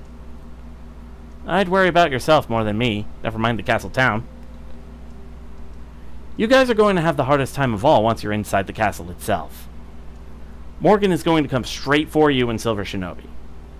If either of you dies, that'll pretty much put paid to Einzel's prophecy. If that happens, the Round Table's army morale will crumble, and me and my army will be the only ones to survive. Yes, that's a good point. Should we have Artoria and Silver Shinobi stay behind then? Not an option. We'll never break through the main gate without the Fairy of Paradise's protection. Especially with Barghest and Lancelot standing in our way. Artoria, Mash, and Silver Shinobi are the only ones who can hold their own against those two. You three will need to be in the vanguard the whole time. First the gate, then the city, then the castle. Got it? Soon I'll be back in that throne room again. What is it, Nocnaria? What's with the sigh? If you've got something to say, now's the time to say it. You won't get another chance before tomorrow night. If you don't say something memorable now, you'll just end up as the weird chocolate queen. Who asked you? Besides, you know what I pledged, right? So never mind that now. As soon as Morgan's defeated and that throne is mine, I'll be ready to settle things in our rematch. Well, what do you know? I thought you'd be in a foul mood once the Round Table Army joined us, but you're more fired up than ever. Guess having your rival and your lover here was just the motivator you needed. Pretty much. Neither of them belong to me just yet, but you can definitely never have too many rewards. Which is why we need to cover every possible angle in this strategy meeting. Artoria, the Child of Prophecy. Percival, Commander of the Round Table Army. Grima, Magecraft Advisor to the Northern Army. Da Vinci, Sage of the Outside World. You four, stay here with me. Muramasa, Silver Shinobi, you're dismissed. There's a tent set up for you at our campsite. Go rest up for tomorrow. You want me here too? Well, okay, I guess I can offer my opinion as a representative of Chaldea and proper human history. Don't worry about me, Silver Shinobi. Take advantage of this chance to rest. I'll go over what we cover here with you later. Give Mash my best. Got it. I'll let Oberon know as well then.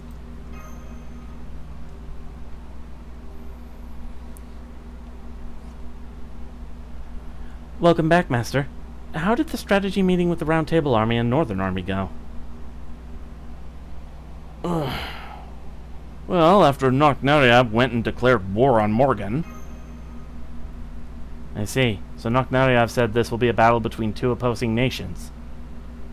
And since the general plan of attack for the castle is decided, now they just need to hammer out the particulars? Yep, final battle begins tomorrow morning.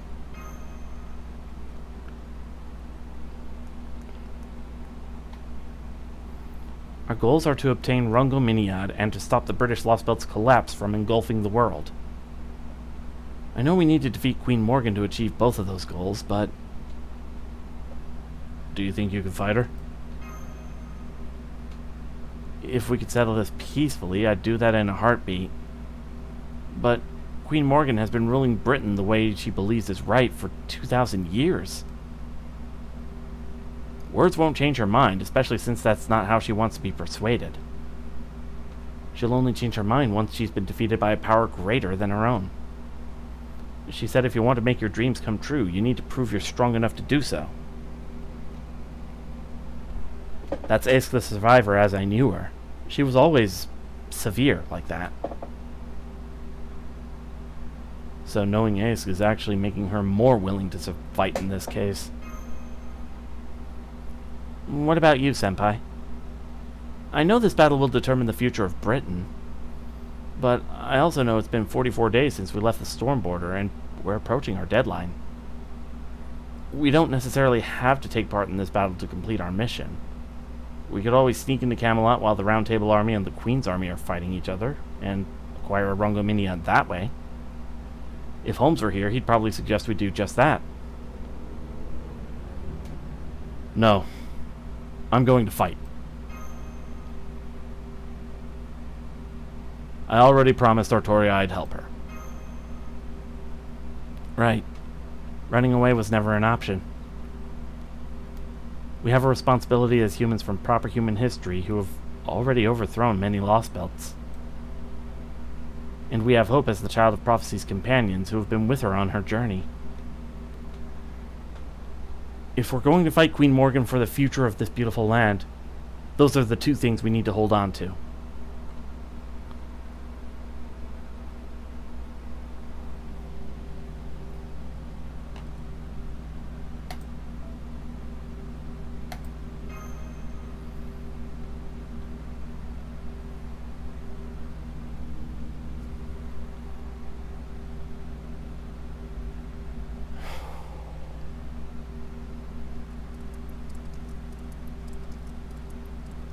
Oh, hey there, Silver Shinobi. Out for a walk? We wrapped up the strategy meeting a little while ago. All that's left now is to wait for tomorrow morning. You and Mash are the key to our assault team, so make sure you memorize the layout of the castle before you turn in. Here, Nocnaria drew a map of the castle town. Remember how tall its buildings were when we went for that audience? That's why you've got to watch your step so you don't get lost. Especially since I won't be there to help you out this time. You're not going to fight with us, Habitrot? I'll stick with you guys until you get back to, the storm border, was it? But I'm not going to fight Morgan. I'm going to see how things play out here. That said, if you're going to fight her, I'd like you to take her on and give her such a beating she'll have no choice but to admit she's outclassed. She's a really sore loser, so she'll never admit defeat otherwise. How about you, Greamer? You gonna join them in the war? Well, yeah. Honestly, I don't care which side wins, but I am going to keep Altria alive. My goal is to ensure the Fairy of Paradise fulfills her duty. As long as Artoria stays alive, she can always try again, even if she doesn't defeat Morgan tomorrow.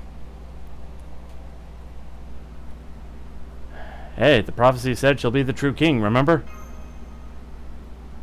Oh yeah, Einzel's prophecy did say something about that, didn't it? Chosen by the staff of selection, the savior, guarded by travelers from afar, shall reach the throne. The true king shall arrive at the throne, accept now this bloodied crown. Ring, ring like raging thunder, like weeping flame, let us hearken to the 6 bells ringing. So far, everything's played out just as it said. Artoria rang the 6 bells, has a foreign mage watching out for her, and tomorrow she'll be within arm's reach of the throne. As far as I can tell, her and Morgan's spirit origins are evenly matched, and their support teams are too. So, it will all come down to tomorrow.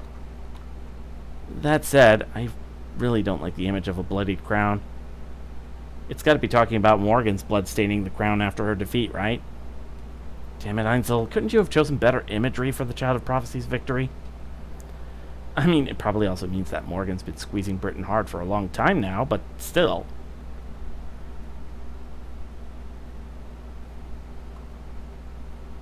Oh, right.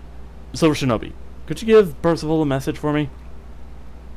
I'm happy to inscribe runes on the Round Table Army shields too, but I've got my limits just like anyone else. So tell him to gather up his 100 best soldiers and have them see me. You'll find him in the officer's tent. Got it. Play nice with Habitrot. Nah, too informal. Thanks. Keep an eye on Habitrot while I'm away. No problem. We've known each other since the first Screamer, after all. Don't worry, I'll make sure she doesn't push herself too hard again.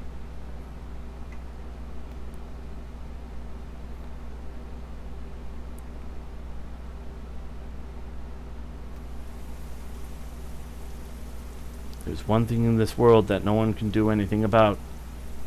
Love. Bards have long sung of love. They have called it fate, joy, and even death. In their songs, those without love are, in a sense, blessed. And those with it are, in a sense, discontent. When I was a young child, I didn't know what they meant. I believed love was simple, that merely loving and being loved was enough to be happy.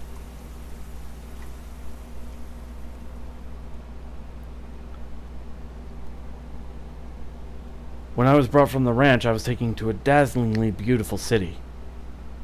I grew up in one of their educational facilities with the other children who'd been purchased like I was. I wanted for nothing. They said a fairy built the whole place on a whim. What if we tried raising them ourselves? Had been the question they asked. The result was a rearing house not meant to raise Tom Lin, but human knights. It was run by the head of the Fang clan, though they said he didn't choose to do it. He only came to see us a few times, but whenever he did, he told the children the same thing. I bought all the children born that year. There were no other candidates to be found. If none of you show any promise by the time you grow up, this venture will be considered a failure. I know life isn't easy here, but do the best you can. He wasn't the most delicate of men, but he wasn't cruel or heartless either. Why did I go into the restaurant business? Well, I suppose I can tell you. We Fenglen fairies are wild by nature. Once we go into a frenzy, nothing can stop us. That's why we once committed a grave sin.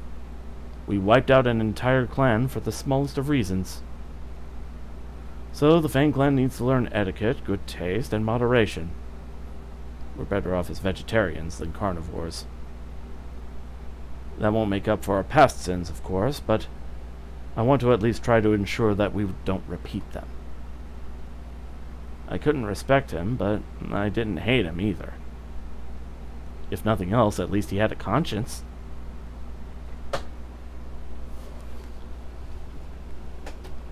Oh, hey, Carrie.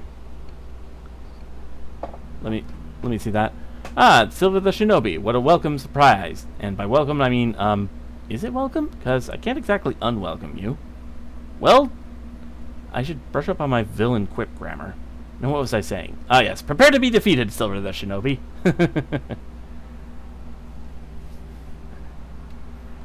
Our days of training continued. Over time, more of the children failed to make the cut and were given to other fairies as slaves. The only reason I lasted is because I was lucky enough to be born with a strong constitution, and that's it. See how your left arm got hot just now? That's your magical circuit. It's one of your gifts, Percival. Even humans can generate magical energy. From there, it all depends on how you use it. Go on, try and copy me. Because I had the strongest, gentlest knight of the lake in all of Britain with me. It's okay. There's no need to be hasty. I'm here for you, Percival. Woodwells won't come here anymore. That venture has been shut down. So you have all the time in the world to grow up. Please, don't be reckless. Please don't get hurt. Please don't do anything fun without me either. You're my first student. My first child. My first brother. My first friend. My dear Percival, may you grow up healthy and strong. That was the love I knew back then. Just being loved was all I needed. And being able to meet our expectations was the greatest happiness I'd known. But as I grew older, every year I saw a little more of the world. Bit by bit, I began to see what I didn't as a child.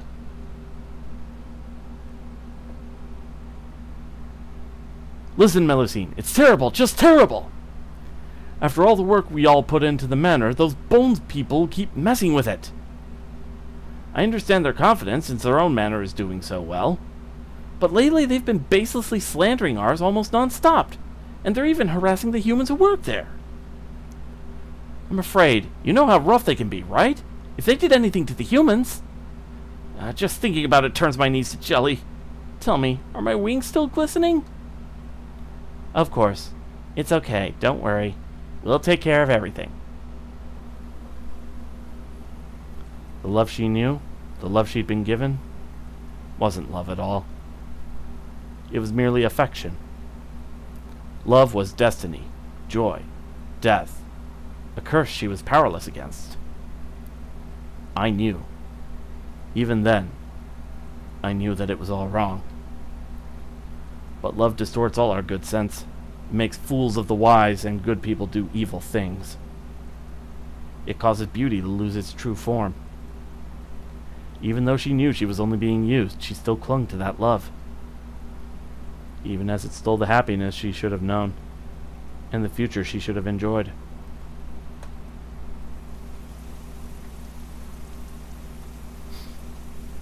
That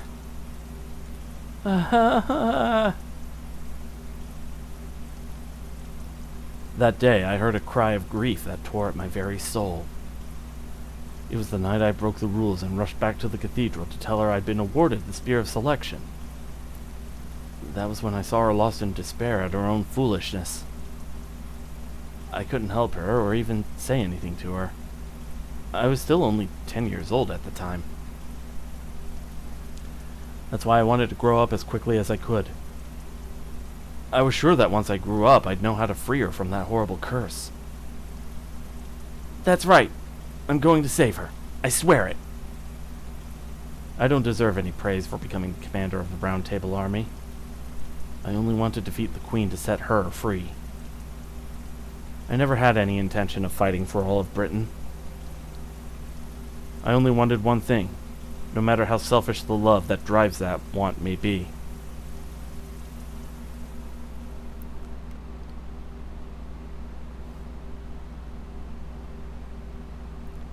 I know, Gareth. I'm not a child anymore. I will see that your lance finds her. It's the least I can do to make your wish to protect Britain come true.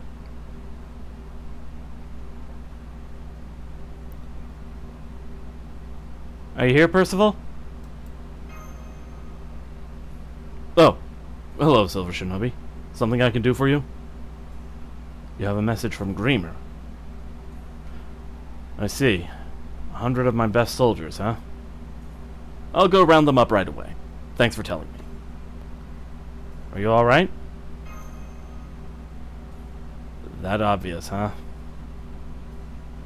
It's true. I got scolded for spacing out in the strategy meeting, too. But it's okay. I know what I need to do now, and I've made my peace with it. I'm Percival of the Round Table Army now. I have things worth fighting for and wishes of my own. Now I'm only going to fight for what's right. Please let Artoria know that too. I think she probably saw right through me at the meeting earlier. Right, so Percival really is... Tomorrow we face Queen Morgan.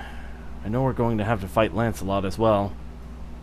So, I ask that you let me handle her myself, as the commander of the Round Table Army. I may not be able to defeat her, but I swear to at least keep her busy until the battle is over. Are you sure you want to do that, Percival? I am. Artoria and Noknariab are the main actors in this battle, and the prophecy didn't say anything about me anyway. This just goes to show that I didn't know what love was when I was a child.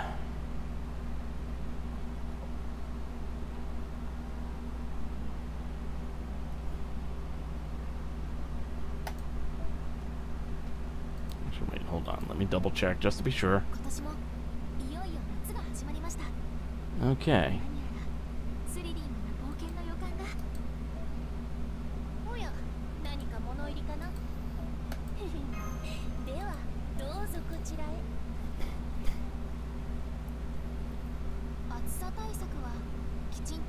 Alright.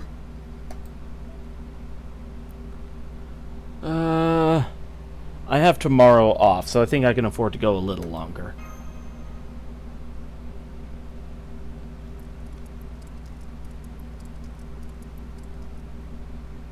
Where's Artoria? Artoria was here just a moment ago. She said she was going to take a walk outside the camp to get some night air. Sure, it's a little reckless of her to go out on her own right before a big battle, but she's strong enough now that she'll be fine even if one of the Townlin were to attack her. The real problem is whatever made her want to go outside. Maybe she's tired from being around all these people? Well, you know, she's always had a tough time with crowds. Well, with fairies, really. Not that she's much better with humans, either. I'm not so sure. Is that how Artoria comes across to you, Muramasa? I guess she can be a little awkward. But I think that's just because she tends to be a people pleaser. I'll take that over arrogance any day of the week. Especially since, you know, just between us, Artoria's kind of scary strong now. Like, Lost Belt King level strong. If she ever went nuts and turned evil, we wouldn't stand a chance against her. Just so you know, Muramasa, if things ever come to that, we won't think twice about sacrificing you so the rest of us can escape. If that happens, you and me will both be taking a trip across the Sansu River. And I'm sure not going to help you out there.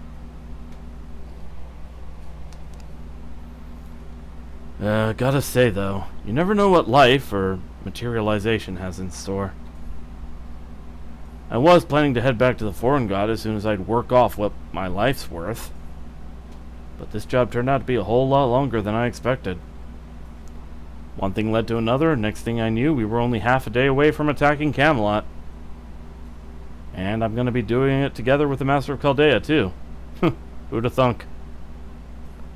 You know, now that you mention it, it really is a hell of a situation we find ourselves in. I can only imagine the headaches Director Gordoff must be getting when he reads my reports. I don't suppose you'd be willing to join us officially, would you? You know, that's not a bad idea. Wait, could you actually do that? Sure I could. All the foreign god did was summon servants and give them jobs. Said we'd have no reason to defy her since we'd been handpicked by the strongest being in the world, so she knew we'd never betray her. She still doesn't get the idea that some people are better fits for certain jobs than others, or that they might have actual preferences of their own. She just takes a pro and con approach to everything, though I guess that aspect might be different now. But I think I'll let another version of me handle that discussion. This time, it just wasn't in the cards. Ah, damn. That's too bad.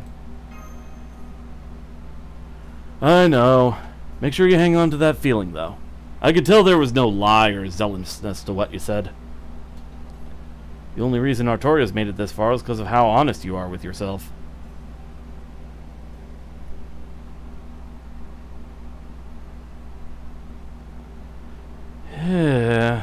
I'm exhausted. Can't believe Nocnaria actually wrote up orders for each and every soldier. Squad leaders are supposed to handle that kind of thing. I guess all that mental labor tends to fall on the few who can handle it, since most northern fairies don't think about complicated things.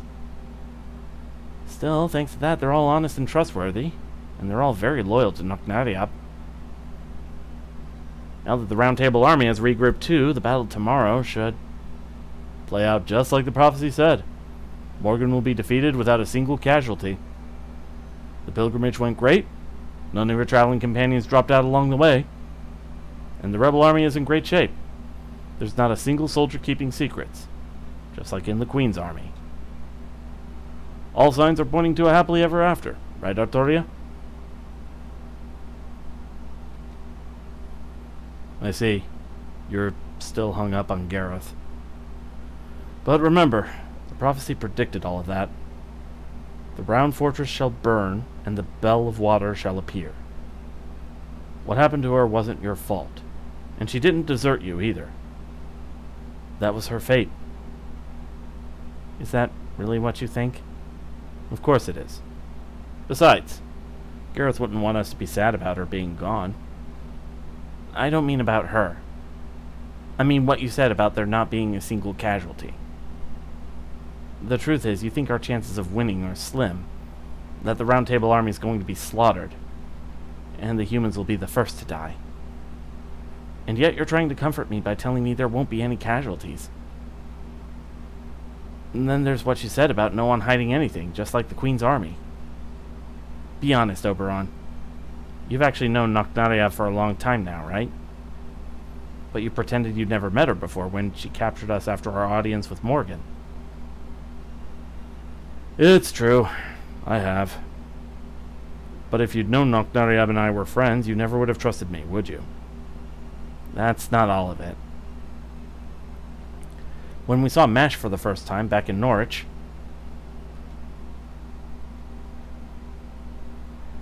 That's Mash! That's Mash?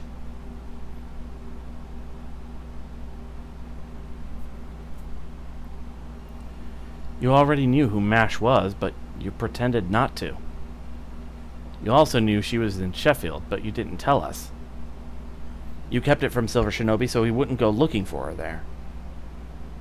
I did. I wanted Silver Shinobi to work with the Child of Prophecy on his own volition. Not because Chaldea ordered him to. I admit it was dishonest of me. As powerful a Tom Lin as Mash was, it was still dangerous for her to be up north by herself. And then there's... Yes?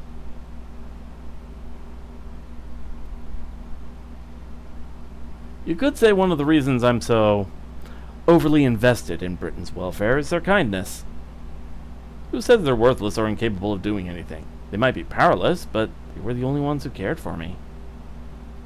So of course I have to do everything I can to pay them back. That's why I care so much about taking Morgan down.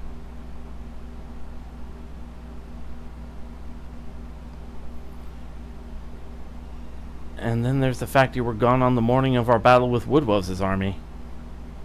We only won because the Queen's reinforcements never showed up. And that only happened because you did something to stop them. You always seem so honest and sincere, but you never tell the truth. You never tell anyone what you're really thinking. Why is that? Why do you keep lying to us? Do you actually want to defeat Morgan?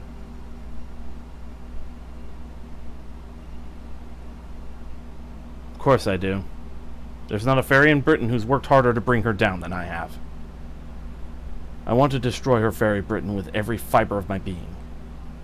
If that means I have to lie, then I'll lie.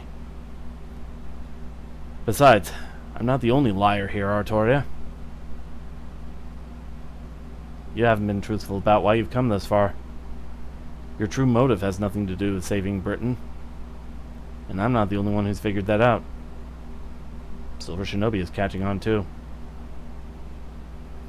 You haven't been fighting for humans or even other fairies. Not for 1 second. Your true motivation lies elsewhere. You just refuse to talk about it. What are you saying? That's ridiculous. I'm the Fairy of Paradise. I was sent here to save Britain. That's your guilt talking, not you. And what exactly does it mean to save Britain, do you think? Do you know what Muramasa once said? He said that every fairy is seeking absolution, that every last one of them yearns for death. He said that deep down that's what every fairy in every town we've been to secretly wants. Muramasa said that? He doesn't have fey eyes like we do, but he must be pretty sensitive to the pain people carry in their hearts. That's why you're still conflicted about this, isn't it, Artoria? You don't talk about things like that because you know it wouldn't change anything. It's the same with me. I'll do whatever it takes to defeat Morgan, whether I like it or not. So why don't we leave it at that for now? Tomorrow's our last battle. I'm sure there'll be a time when you can come clean about what you're really thinking. That's what this whole pilgrimage was for, right? And hey, who knows? Once you come clean, you might just find that nobody thinks it's a big deal anyway.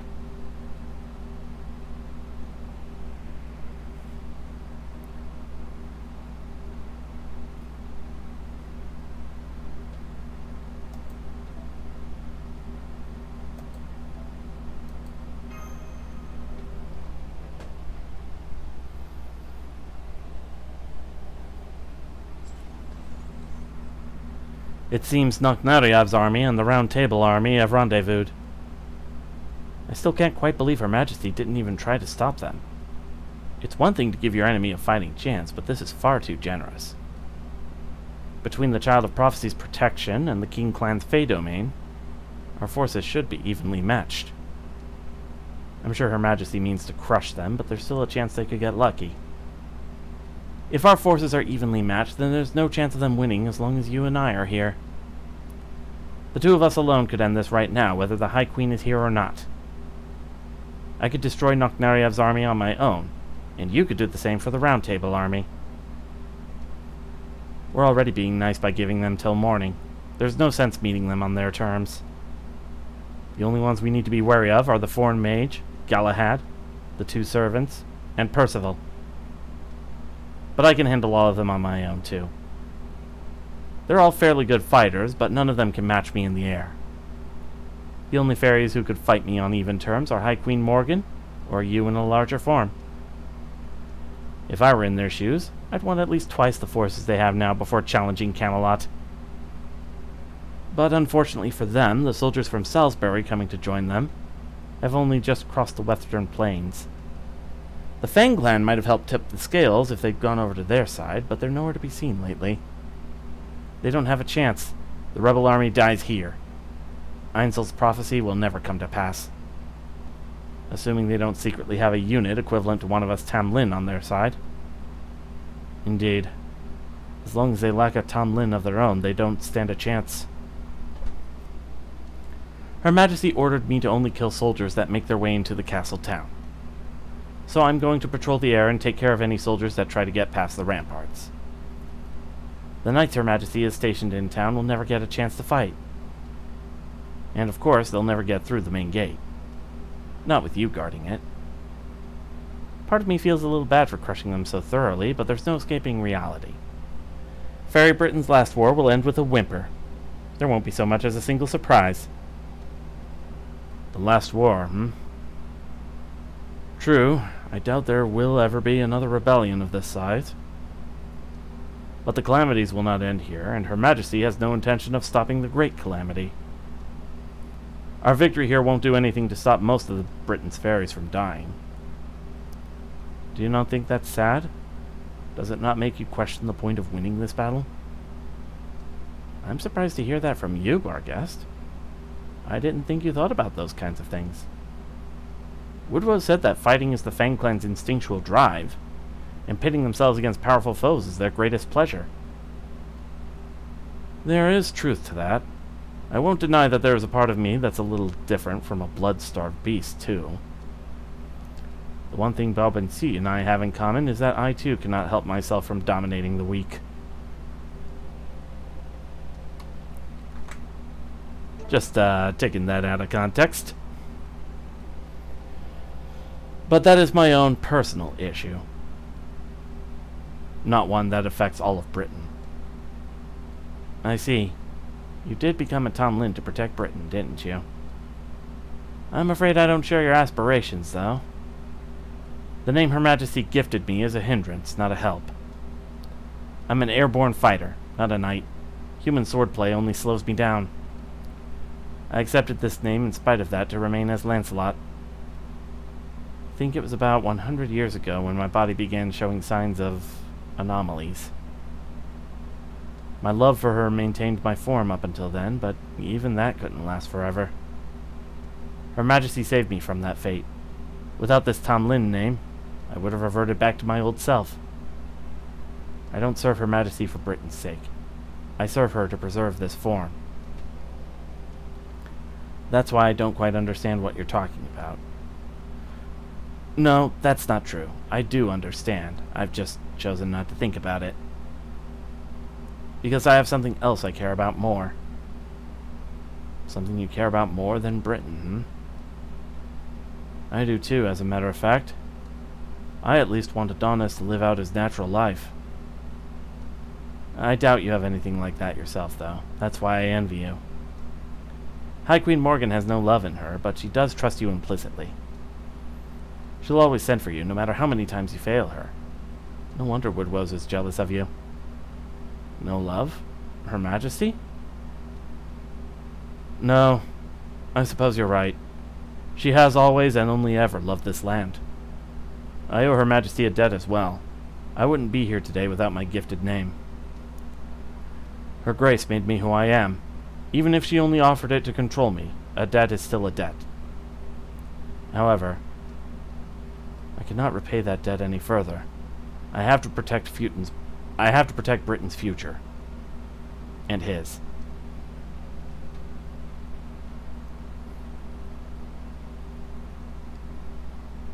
It's nighttime now. Could somebody turn on the light? I have to get to the ball. I have to put on my beautiful dress. Hello? Is anybody there? Forgive me. Forgive me, Mother. It wasn't my fault. I didn't want to do it. But my lord said you wanted to see what moving corpses were like. So I sucked the blood from one. Just one. But my lord was so taken with them. He had me make lots more in the basement. Of course they were going to overrun everything. Of course they were going to. Help!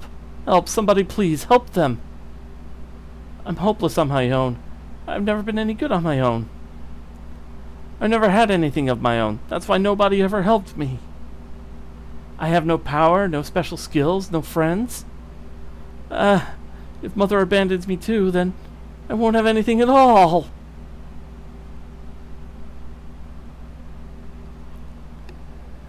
There she goes again. Looks like Tomlin Tristan's not long for this world. finally. She lost her Tomlin name when the Child of Prophecy defeated her, then Beryl Gut disappeared. And now she's finally exhausted Her Majesty's patience, too. We're to seal her door up with wax tomorrow. Probably too much trouble to even execute her. Now she'll fade away with no one ever knowing what became of her. What's wrong with that? Sounds like a fitting end for the most hated figure in all of Britain. Remember how many fairies she's killed? Hell, I'd offer myself if I could get away with it. Don't bother. She's rotted so much she could barely move now anyway. She'll die soon enough on her own. Hell, you might even get cursed if you got too close to her. If ever someone weren't worth killing, it's her. Huh, you said it. At least once she's gone, Her Majesty ought to go back to being... Who goes there? The High Queen gave strict orders not to let anyone... Oh, if it isn't Lord...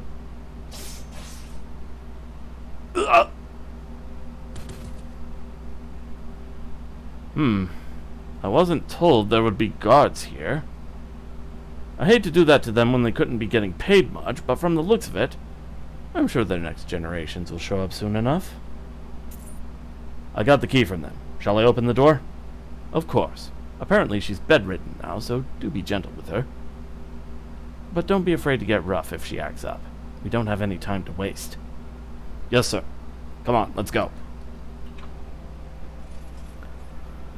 Not worth killing, It's just the sort of thing I'd expect such a vulgar lot to say. Really, most things aren't worth anything. The question is whether they're worth keeping or best thrown away. Prices are something we set for ourselves. Even the worst piece of junk can still have its uses.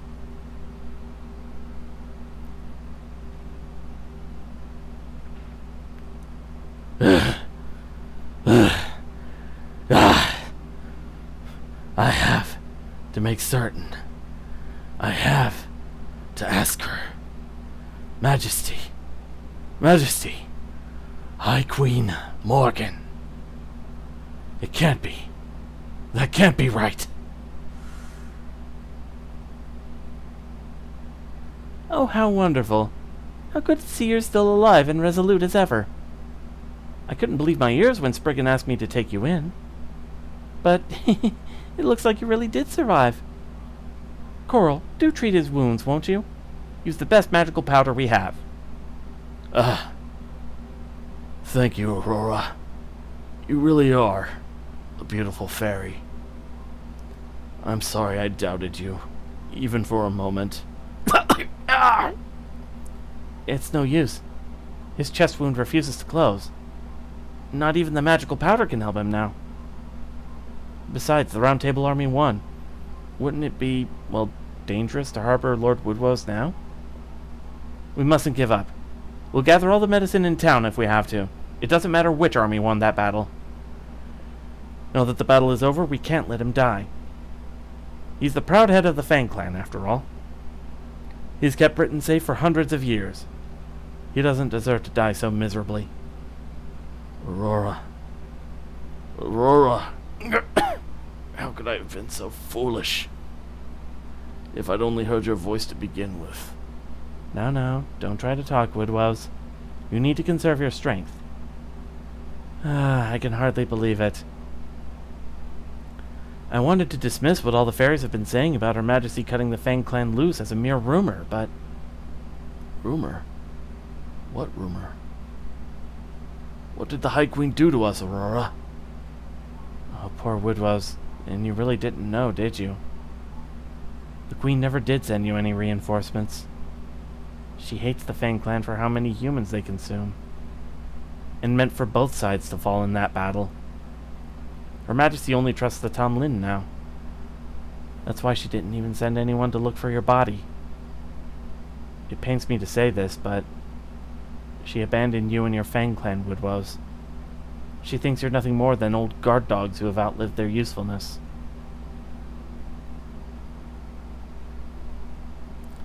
I can't believe it. I can't believe it. I won't believe it. Majesty. Your Majesty. That can't be true. It can't. The Fang clan's loyalty, our devotion, It must have meant something to you, right? I have to find out. I have to. Even if I have to kill her to do it.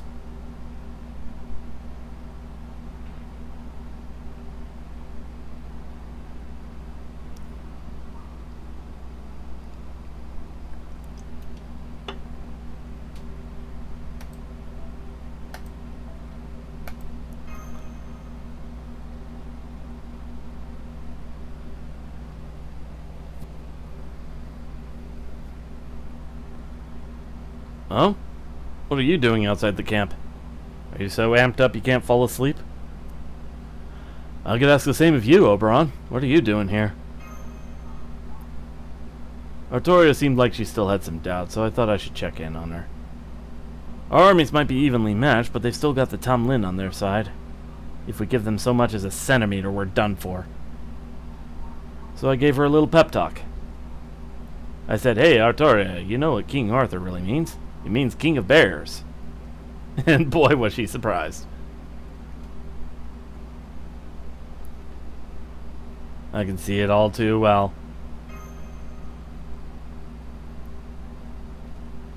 You know how competitive she is, right? Lighting a fire under her work's better than trying to get her to see reason. In just a few hours, the veil of night will be lifted. The final battle will begin when the morning larks sing. At this point, I've done everything I possibly can. Though I can't say I don't have any regrets. I've been flying around this way and that looking for something, but I can't look anymore. I'm out of time. What was it you were looking for again?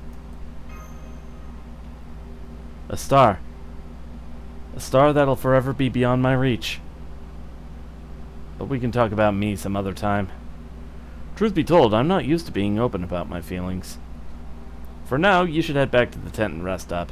If you're having trouble sleeping, I can always sprinkle you with a bit of sleeping powder. I may not be much good at fighting, but when it comes to putting people to sleep, not even Merlin the Incubus could beat me. This might just be my imagination, but... What's up? It seems like you're always angry.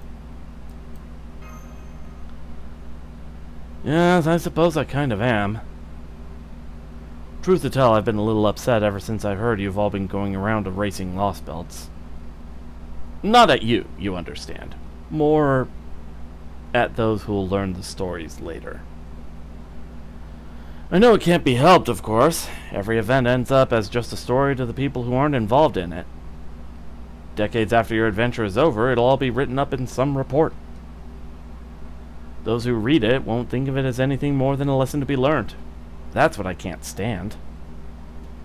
Half of Oberon the Fairy King was born from a story, after all. That's why my feelings are split right down the middle. As a heroic spirit of proper human history, part of me wants to see Britain restored to its rightful state. Being a fictional character myself, part of me wants to let its story continue. And that's hard to reconcile with the rest of me.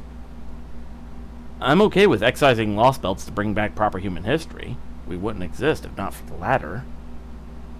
But the idea of those lost belts being neglected and forgotten in the future still hits me hard. I don't want them to be thought of as things that deserve to disappear. I want people to understand that even if they were cut off before their time, their existence still had meaning. Then again, maybe I only feel that way because I'm directly involved in this one. People have always moved forward by recording the past. They can't hold on to the same values forever. That we even have phrases like old-fashioned or behind the times is proof we've moved on from what we once were. Do you hate Morrigan, Oberon? No, she may be our enemy, but I don't hate her. Hell, I've never even met the woman. And you know, the story of this land of the Fae she came up with isn't half bad. The entire era of the High Queen is basically a fairy tale Morgan wrote herself. It's a dream she wanted to see come true so much that she poured her heart and soul into making it a reality. Whether it's a good story or a bad one, I can't help but respect the effort that went into creating it. Which is exactly why I'm pouring my heart and soul into defeating her. As a fellow fairy tale being, I want her curtain call to be memorable. Of course, we don't have a chance against her if we don't give it all we have, so I suppose memorability isn't really a factor. Take care of Artoria, Silver Shinobi. Like I said, my part is done. From here on, this is your battle to fight. All I want now before I depart this world is to see you guys win this battle spectacularly.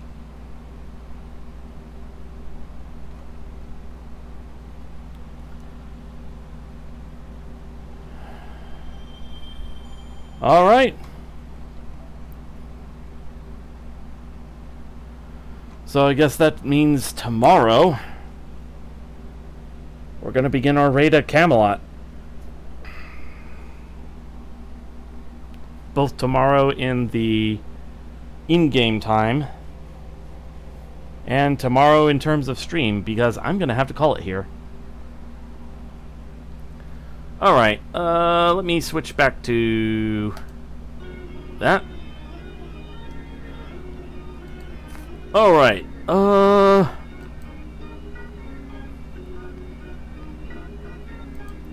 are we going to raid, and what are we going to raid with?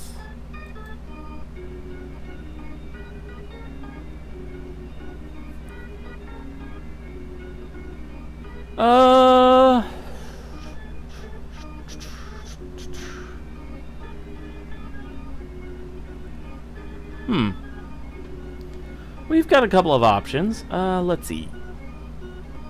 Yesterday we raided Proton John.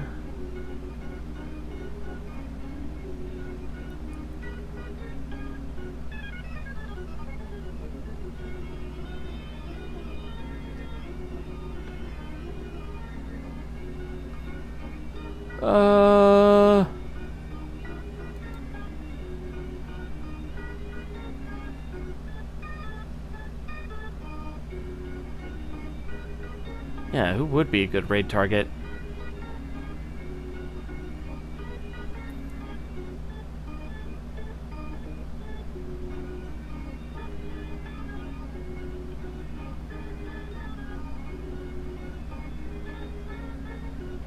Let's go ahead and raid Kadroth, who is also playing some Fate Grand Order, apparently. And,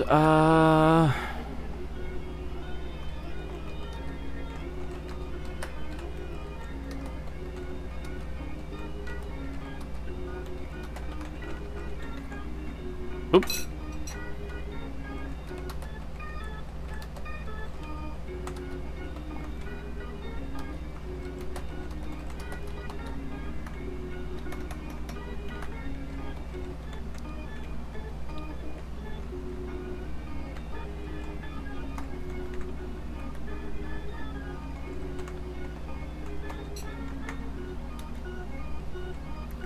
Gonna go ahead and raid with...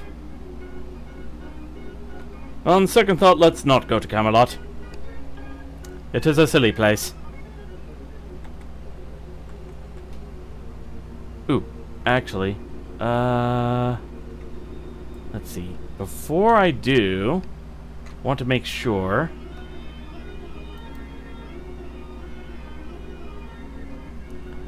Yep, okay, it's still going on. Alright.